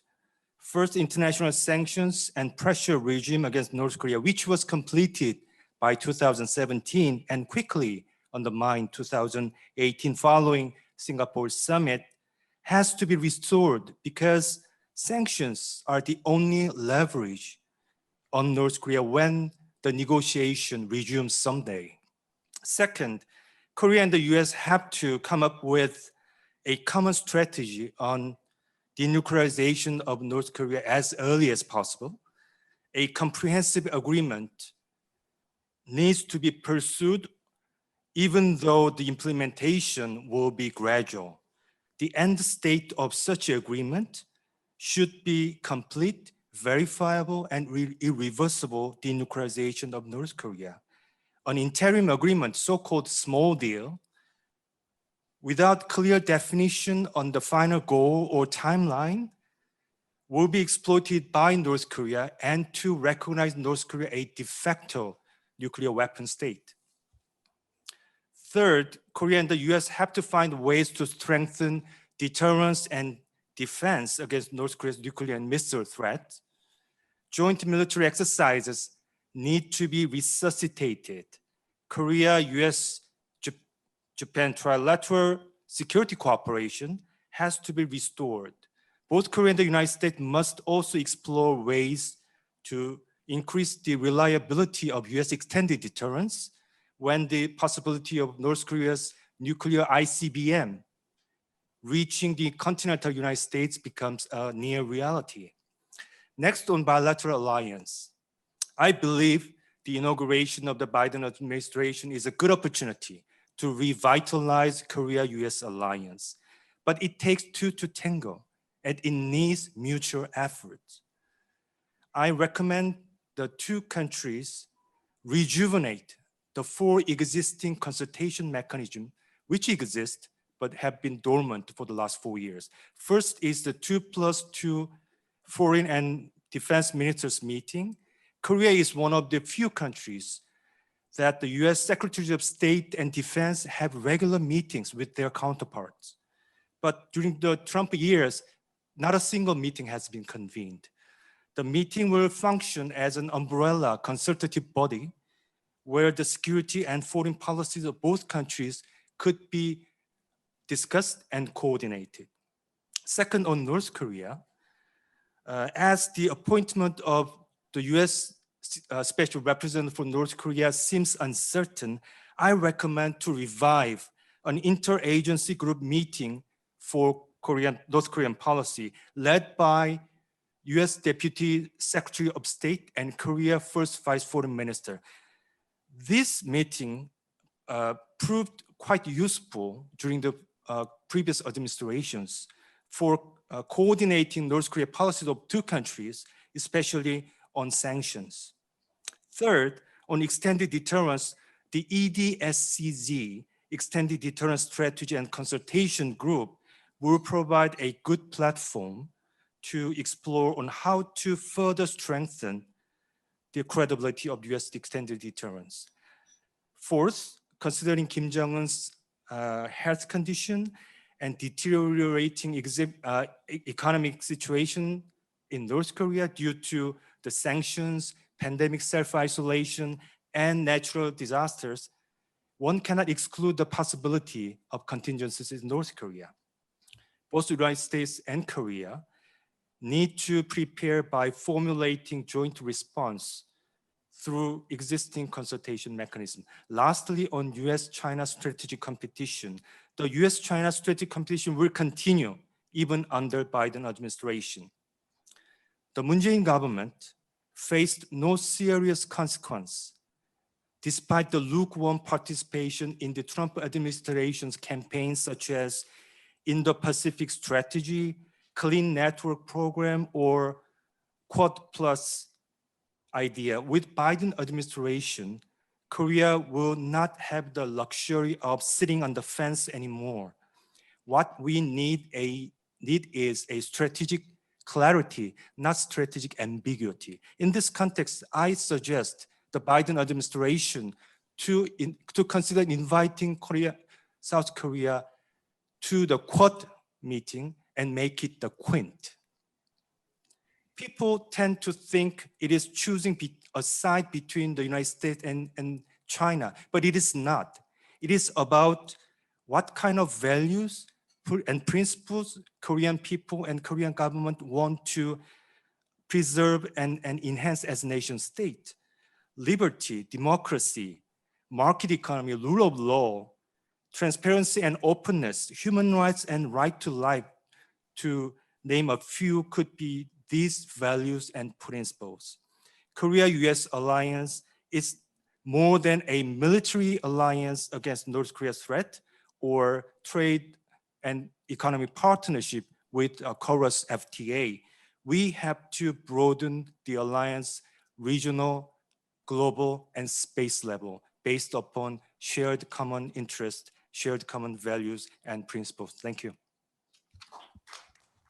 Thank you, Ambassador Kim. Resuming the consultative bodies and strengthening alliance relations is certainly an important and urgent task for the Biden administration. And I look forward in our Q&A to addressing some of your recommendations on North Korea policy, as I believe among the speakers, there may be some disagreement there. But before we do that, let's now welcome Hyun-Sung Lee. He is a North Korean defector and an independent consultant on North Korean issues. Welcome, Mr. Lee. Good evening in the US, good morning in Seoul. I'd like to first thank the Global Peace Foundation for inviting me to participate in this panel session alongside such distinguished guests. In October 2014, I escaped North Korea, a place I call home for 29 years, to seek freedom. Since defecting to South Korea and the United States, I had high hopes in the alliance of the two countries play a bigger role in providing freedom to North Korea. However, I could not help but feel deep frustration towards South Korea and the United States as they continue to make miscalculations and ultimately fail to denuclearize North Korea. Some experts incorrectly believe that if the US offers better conditions for Kim Jong-un, he will eventually give up his nuclear weapons. However, this is not what most North Koreans believe. Unless Kim Jong-un publicly promises the abandonment of his nuclear weapons to the North Korean citizens, it will be impossible to make tangible steps toward denuclearization of North Korea through diplomatic negotiations. Therefore, I'd like to make several recommendations on how we can solve the complicated North Korean issue from the viewpoint of a former North Korean citizen, and then offer my perspective on the pathway towards peaceful reunification. First, the US and South Korea should recognize that solving the North Korean human rights issue is the most important key to the denuclearization of North Korea. North Korean human rights and denuclearization are inseparable issues. The United States committed to pursuing complete, verifiable, irreversible denuclearization of North Korea.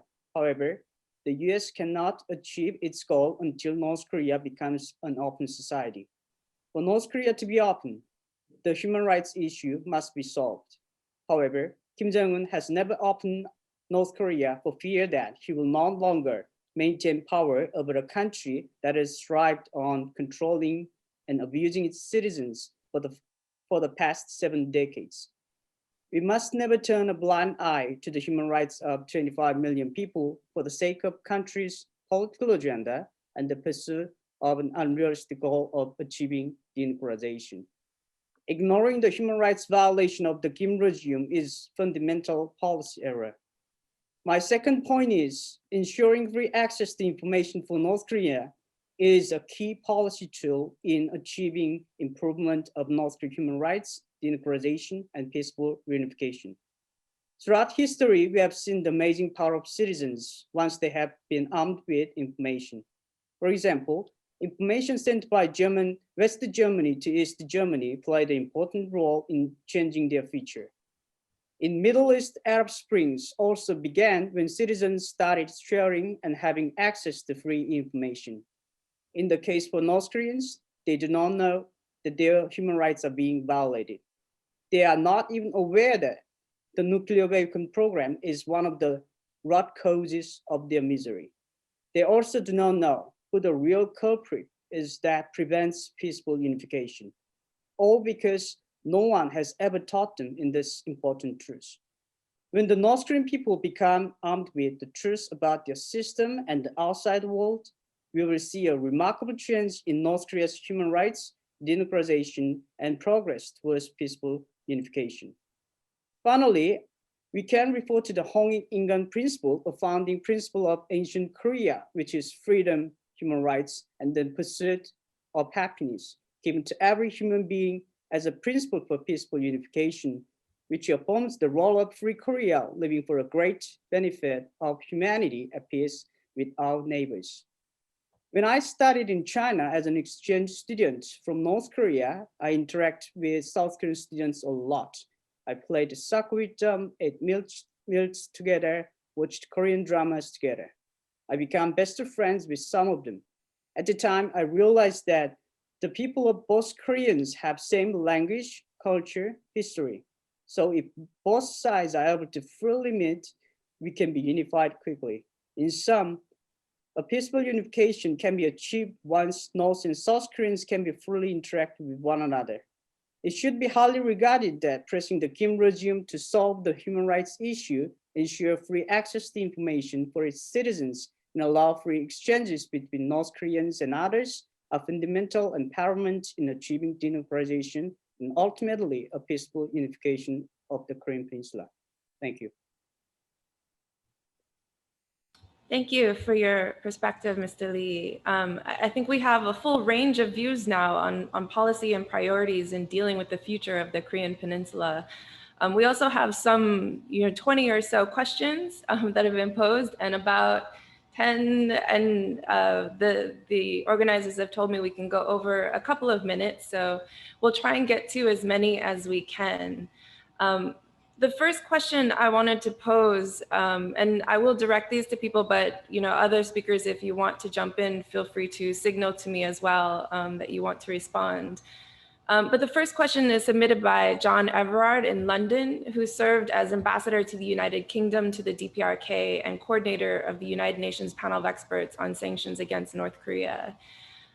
He poses that in a Yonhap interview last October, Joe Biden said he would keep pressing toward a unified Korean peninsula.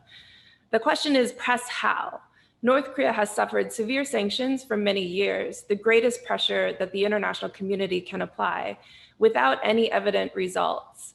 How might pressing by President Biden succeed where pressure by President Trump failed?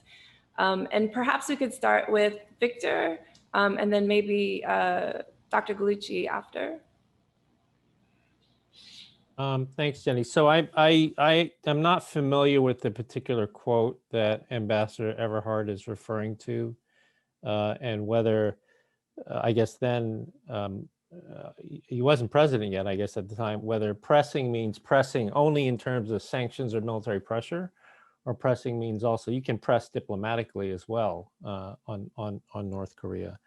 I think, I would say that the sanctions are not for the purpose of pressuring North Korea for no reason. I mean, the sanctions that currently exist, those under the UN Security Council resolutions and those imposed bilaterally by the United States, South Korea, Japan, and others, have to do with, proliferation, non-proliferation regime violations, blatant violations of the non-proliferation regime. And that sanctions lifting, I think, is always a possibility, once those particular issues that causes sanctions are rectified. I think that is the most straightforward way to look at sanctions. I agree entirely with the notion that pressure in and of itself is not going to solve the problem of North Korean denuclearization. I mean, I think the record of diplomacy over the past 25, 30 years shows that pressure alone is not going to work. And that, it is in combination with other sorts of tools that are in the diplomatic toolkit. But I do not agree with the notion that simply relieving the pressure and offering diplomacy is going to get us further down the road than we've gotten so far. There were efforts like that particularly during Kim Dae-jung, the Sunshine Policy, and others, where that sort of effort was attempted, and it did not get us very far either. So So, there are no easy answers to these questions, and it's not either one or the other. It's always a combination of things that need to be tried. And if it were as simple as simply lifting sanctions, I think we would have done it a long time ago. That's for sure. Dr. Gallucci, did you want to respond? All I would say is that I have had, since I first began working on the issue of North Korea and relations with South Korea, the nuclear problem, et cetera, the image, forgive this may be politically incorrect, but the mythology of unification, reunification, is a very powerful one for divided people. I understand that. But sometimes I hear conversations which sound to me disconnected to the reality that I see when I look at the situation between North and South. Now, it is a complicated, dangerous one, and we have such a long way to go to defuse this. Never mind mesh political and economic systems, so that when someone who is as knowledgeable as the ambassador asks a question like that, I'm assuming there's a lot behind that question that isn't in the question. And perhaps it goes to the idea that a man who was a candidate for the presidency of the United States is now the president and would talk about pressing for reunification. That's obviously not going to be the way it happens unless there's a catastrophe of some kind. And I don't think anybody is looking to that as a favored mode of reunification. So the language here fails me. It doesn't sound realistic. And I think if we were going to talk realistically about the road to reunification, it is a longer road, Lord knows, than the road to denuclearization. And nobody's too sure about that one either. True. Mr. Lee, did you have a response? Yeah. So before I defected, I did business for 3 years in China. So I managed shipping and natural resources. So I might say before 2017, North Korea never have been sanctioned by United States or United Nations because they always find a way out. So there's a lots of way avoiding sanctions. So I don't say it's maximum pressure. And then only I recognize sanction is starting 2017 and then it ends middle of the 2018. So starting the summit with President Trump and Kim Jong-un, and then the sanction effort decreased, and then North Korean agencies and government people, they find a way to avoiding sanctions. So such as cryptocurrency and the ship-to-ship operation and the smuggling operation. So if we don't upgrade sanction efforts, and then there is no way sanction can make a big difference to the North Korean regime's capitalists. Thank you. Great, thank you, Dr. Lee. This kind of, the next question that was pre-selected comes from Tong Kim, who's a visiting chair professor at Kyungnam University. And he asks, the Biden team is going through a review of US policy towards North Korea. Do you think the Biden administration will take advantage of the lessons learned and overcoming differences with South Korea and bringing Seoul and Tokyo together? Perhaps we could start with Ambassador Ahn, if this is what would be your thoughts on what the Biden administration should learn. Well, I used to be ambassador in Washington, D.C. from 2013 up until 2017. So that was most part of the second term of President Obama and then first year of President Trump. And then when it comes to this relationship between Korea and Japan, well, it was, of course, first and foremost, it was an issue between Korea and Japan, but at the same time, it was much of an issue in Washington, D.C. as well. Why? Because the United States is interested in maintaining this strength of relations, trilateral relations among United States, Korea, and Japan. And these historical issues, in fact, always get in the way. So US was very conscious of it. And then, as a matter of fact, was always trying to make efforts, helpful efforts, in order to, well, help Korea and Japan to maintain strategically beneficial relationship irrespective of historical issues. During my time in Washington, the historical issue was the issue of comfort women. And President Obama once came to visit Korea. That was in April 2014. And then after the meeting at the Blue House, then one of the reporters raised a question focused upon the comfort women issue. And he responded by saying, well, when it comes to issue of history, then the first thing which must happen is to accept fact as a fact. When it comes to comfort women, it was terrible. It was egregious. And even if it happened during the time of war, it was shocking. So I think Prime Minister Abe understands he must recognize it as a fact. I think Japanese people understand they must recognize it as a fact. But at the same time, we in fact must think seriously about these issues and accept them as fact. But at the same time, we must look forward. There are so many things and strategic interests that Korea and Japan share between two of them. So while issues of history are important, but at the same time, we must move ahead.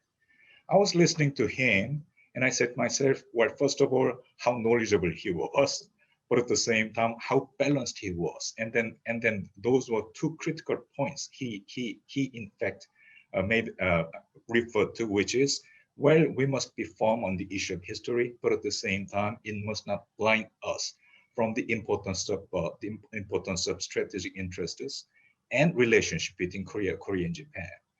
So first and foremost, that's an issue, bilateral issue between Korea and Japan. But at the same time, well, in today's world, then of course, well, once again, I'm so glad that United States is coming back. And then President Biden says all the time, the United States is back at the table of leadership. And then in order to do it appropriately, then of course, well, United States would be definitely interested in doing what it can to improve the relationship between Korea and Japan. But at the same time, I think there are certain episodic developments we happen from time to time. And I think it is extremely important for government leaders. When I say government leaders, then both in the government and then in the Congress, I think it is extremely important for the leaders in all three countries to be stayed proactively.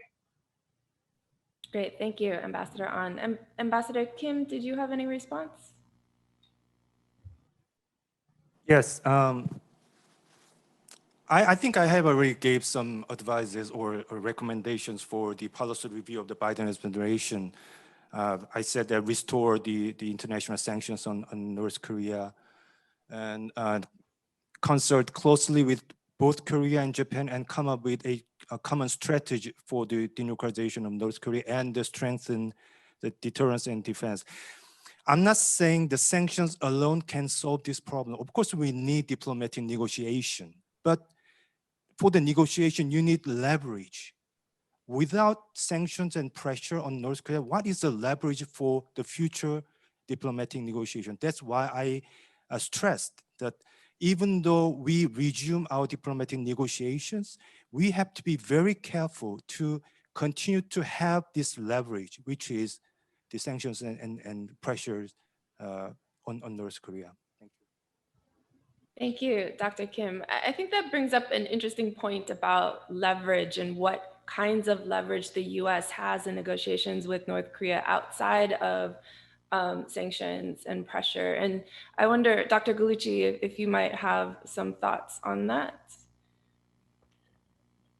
I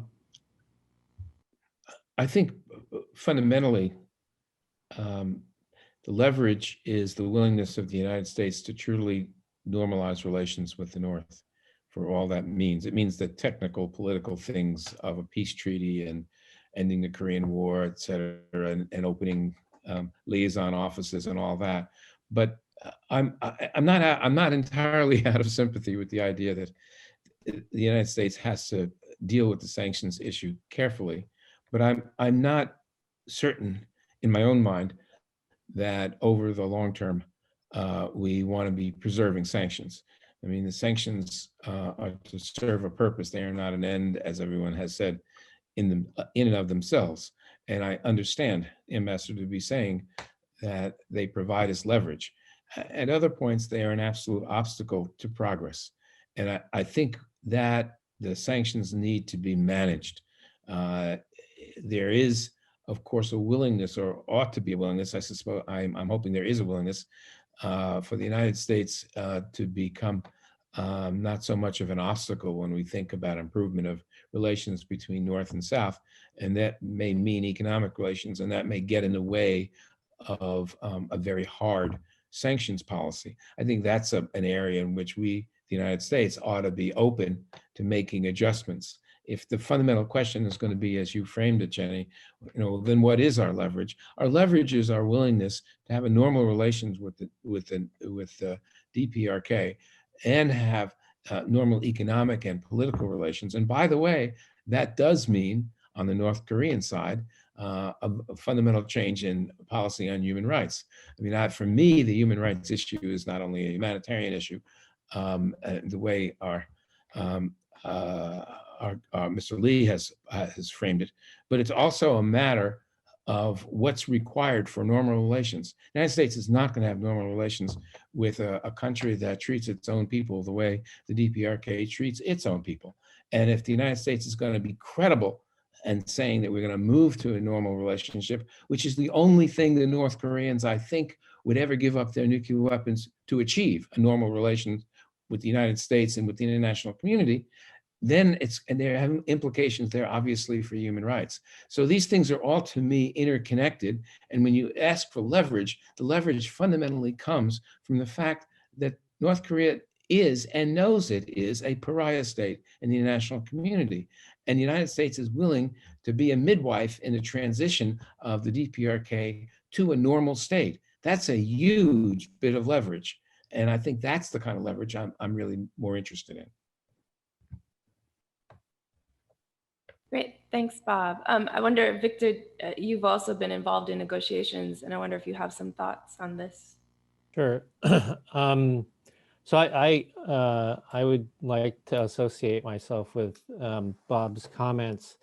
I think, and they prompted a couple of thoughts. I mean, trying to resolve this issue, obviously, to say it's difficult is an understatement. And the Biden administration will struggle with this as much as every past administration has struggled with it.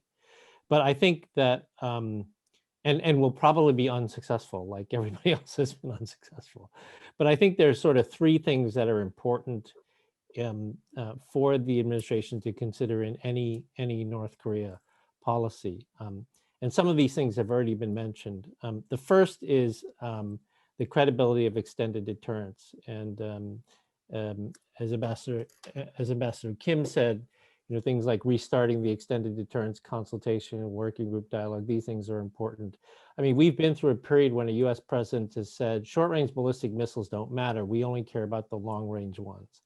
And even though that president is not here anymore, I mean, that doesn't come out, that's not just Trump, that doesn't come out of nowhere, right? There are some who would argue for that. And so maintaining the credibility of extended deterrence and things that we can do with regard to that, even as we are struggling with trying to denuclearize North Korea, becomes even more important. Second, on human rights, again, I entirely agree with Bob and with Mr. Lee on this.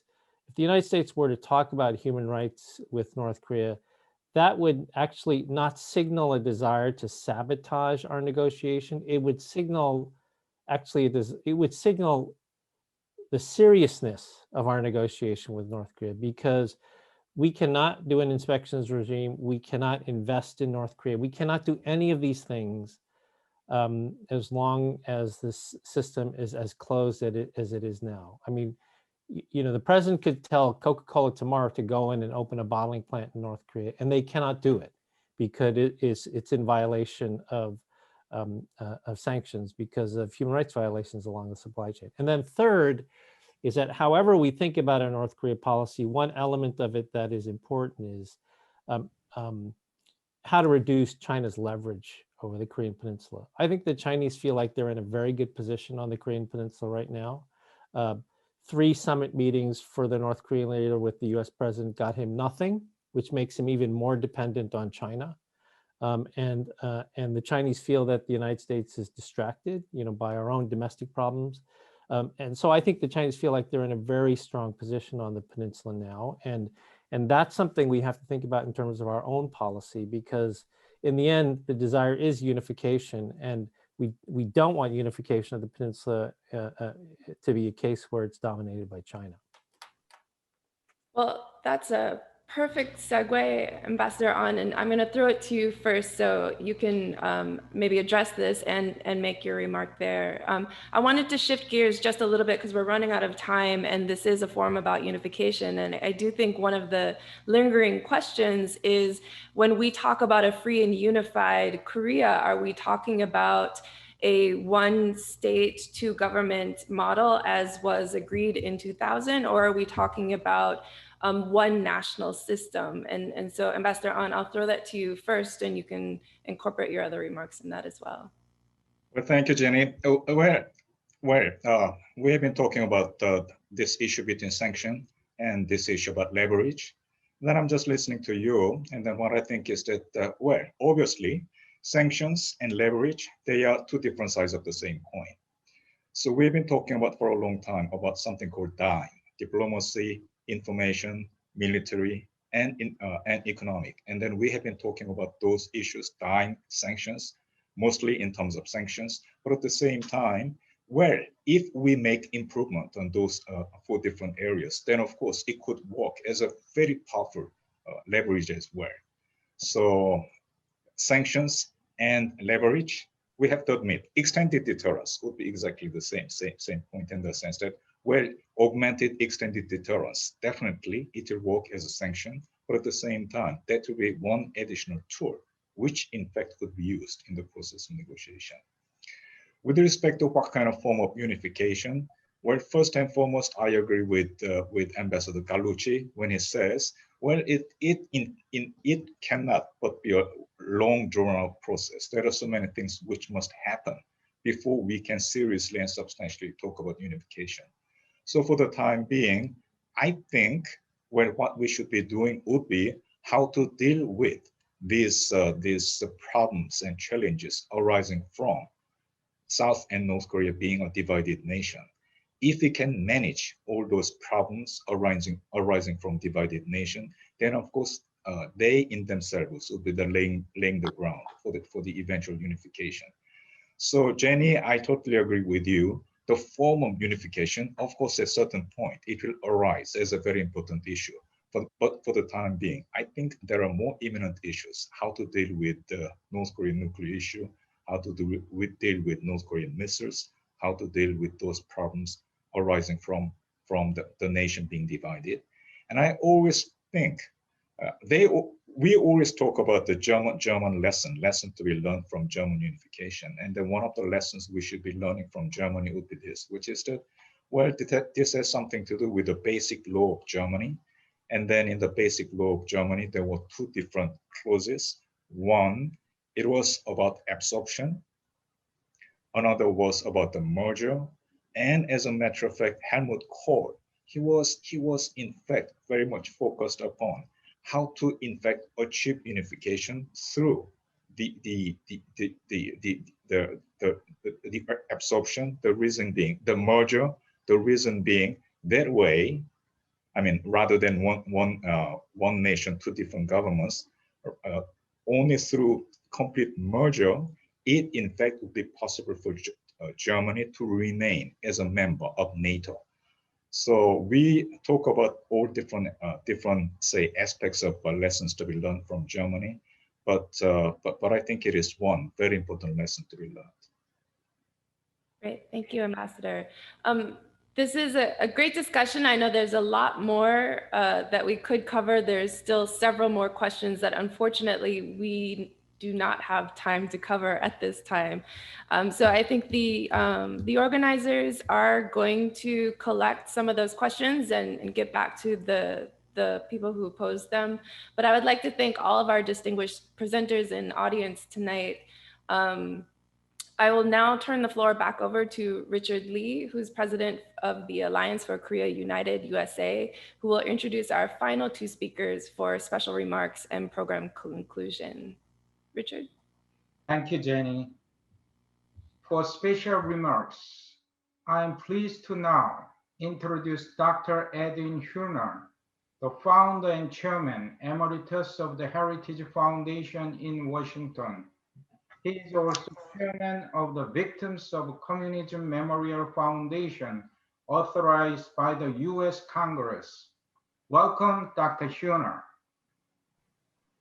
Good evening, my good friends, and thank you very much for joining us with the Global Peace Foundation, the One Korea Foundation, and the Alliance for Korea United USA. This has been a remarkable conference, and I've been pleased to be able to watch it through modern technology and to reaffirm once again the desire that we all share on both sides of the Pacific for a free and united Korea.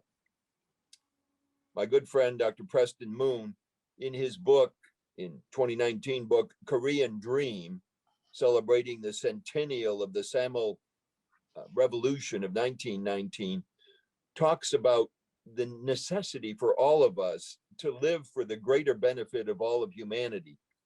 And that, it seems to me, is what is really involved in building toward a united Korea in the future. We're at a new time politically here in the United States and soon in the Republic of Korea. But what this new time should reaffirm is the need for a close and vital US-ROK relationship, including also our good friends in Japan. After all, I've now assumed a new role as the chairman and at the moment the acting CEO of the Victims of Communism Memorial Foundation. The Victims of Communism Memorial Foundation here in the United States was established specifically to remember the more than 100 million people who have died because of this horrible ideology over the last century.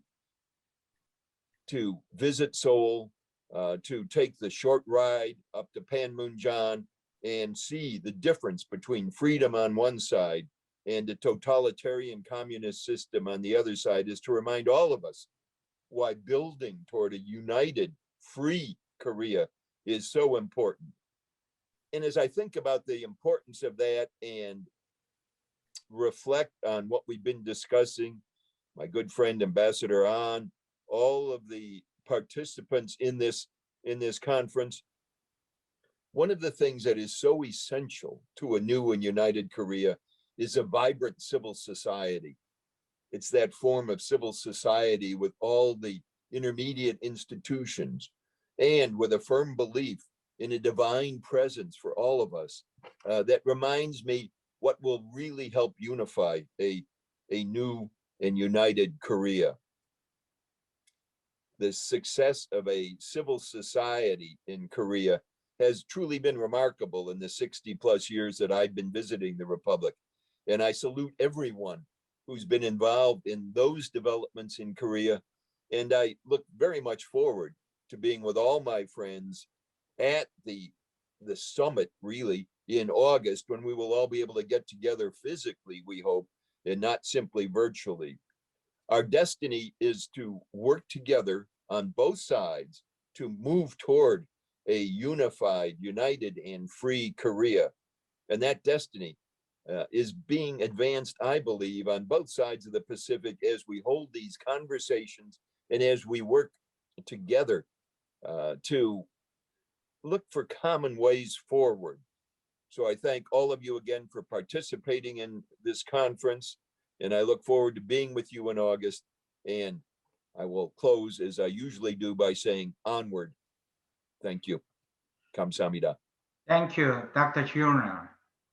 For final remarks, it is now my pleasure to introduce the founder and chairman of the Global Peace Foundation, Dr. Hyunjin Preston Moon.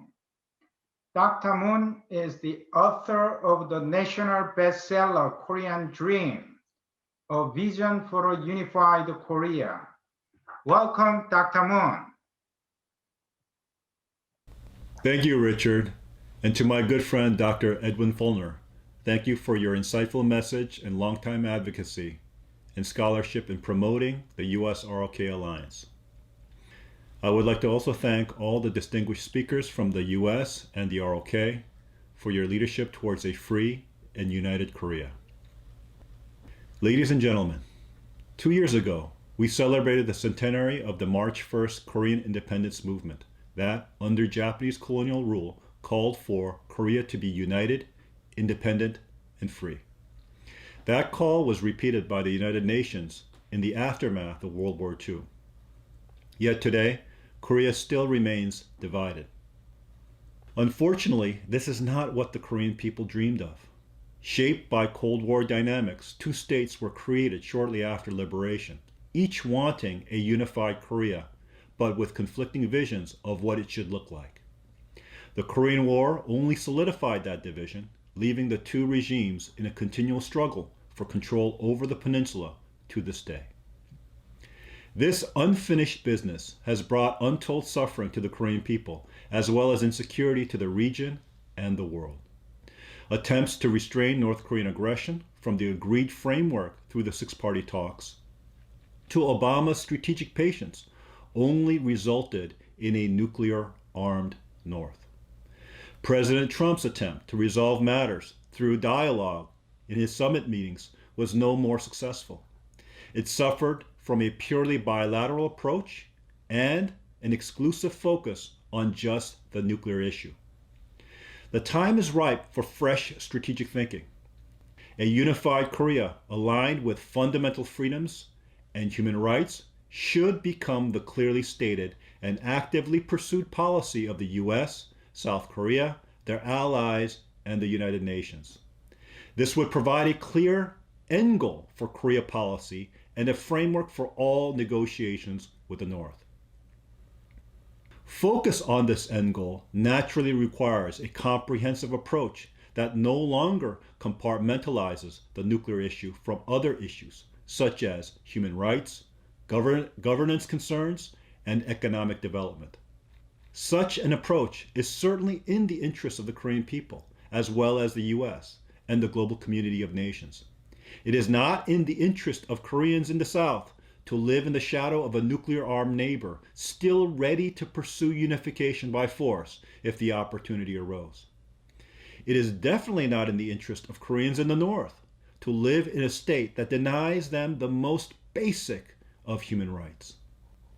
The path to a free and unified Korea must begin with the historic aspirations of the Korean people themselves to create an ideal nation drawing upon a shared culture and identity that long predates the current division. In particular, it must look to Korea's foundational philosophy of 홍익인간, or living for the greater benefit of all mankind, which aligns with the highest ideals and principles of democracy. I call this approach the Korean Dream and explain it in my book of that name. It is uniquely rooted in Korea's history and the hopes and ideals of the 20th century independence movement. These aspirations have motivated our people's drive for self-determination with the goal of a unified Korea of democratic, principled ideals. In our highly interconnected world, this cannot be realized without international support. Both Koreas have publicly asserted their desire for unification. The international community can contribute most effectively by supporting a Korean Dream initiative for unification. It is in the interest of the United States to play a major role in this effort.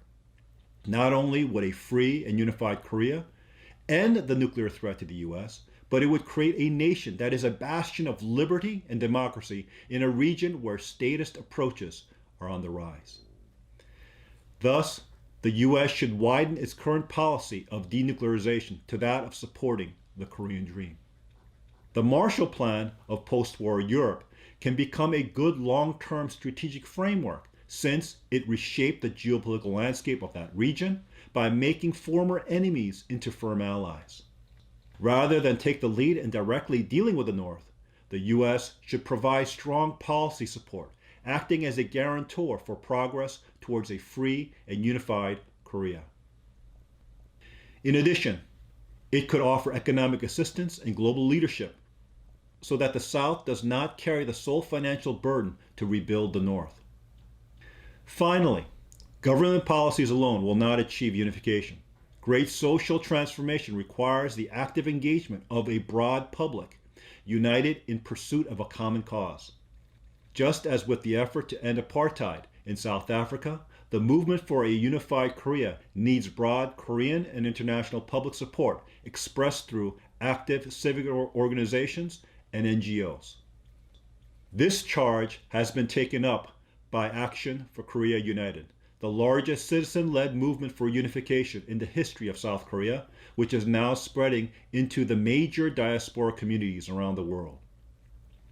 It is making unprecedented progress in bridging divides and building civic consensus in the cause of unification. Ladies and gentlemen, a unified Korea of high ideals will end the ominous threats to peace and insecurity in East Asia and will greatly benefit the world. With vision, leadership, and robust civic action, Korea's historic quest for one free, independent, sovereign nation can and will be a reality that is firmly within our reach. Thank you very much. Thank you, Dr. Moon.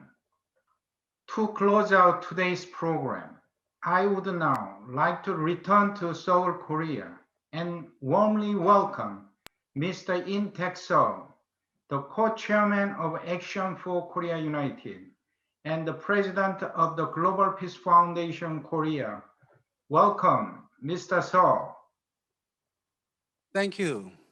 Ladies and gentlemen from America and Korea, for joining today's unprecedented forum to further our great US-ROK alliance to achieve the critical goal of one free and unified Korean peninsula. Especially thanks to go to all our speakers here in Korea and America, including those from the US Congress and the Korean National Assembly, ambassadors, policy experts, news media, and the civil figures, as well as for the speakers. We just heard from Heritage Foundation founder Dr. Edwin Furner and the Global Peace Foundation founder and chairman Dr. Hyunjin Preston Moon.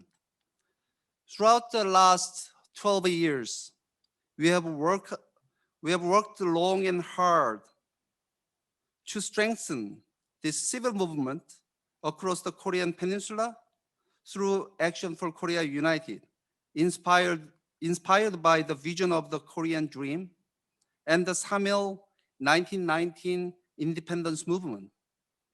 Our forebears in Korea and America sacrificed their lives for one Korea, not a divided land with the suffering and oppression of human rights of our families in the North.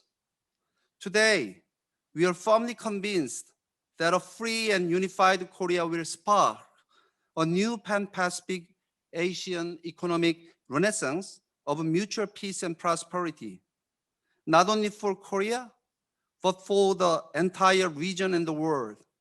Today, each of you has contributed greatly to developing the One Korea solution, and now our work is ahead to achieve it together.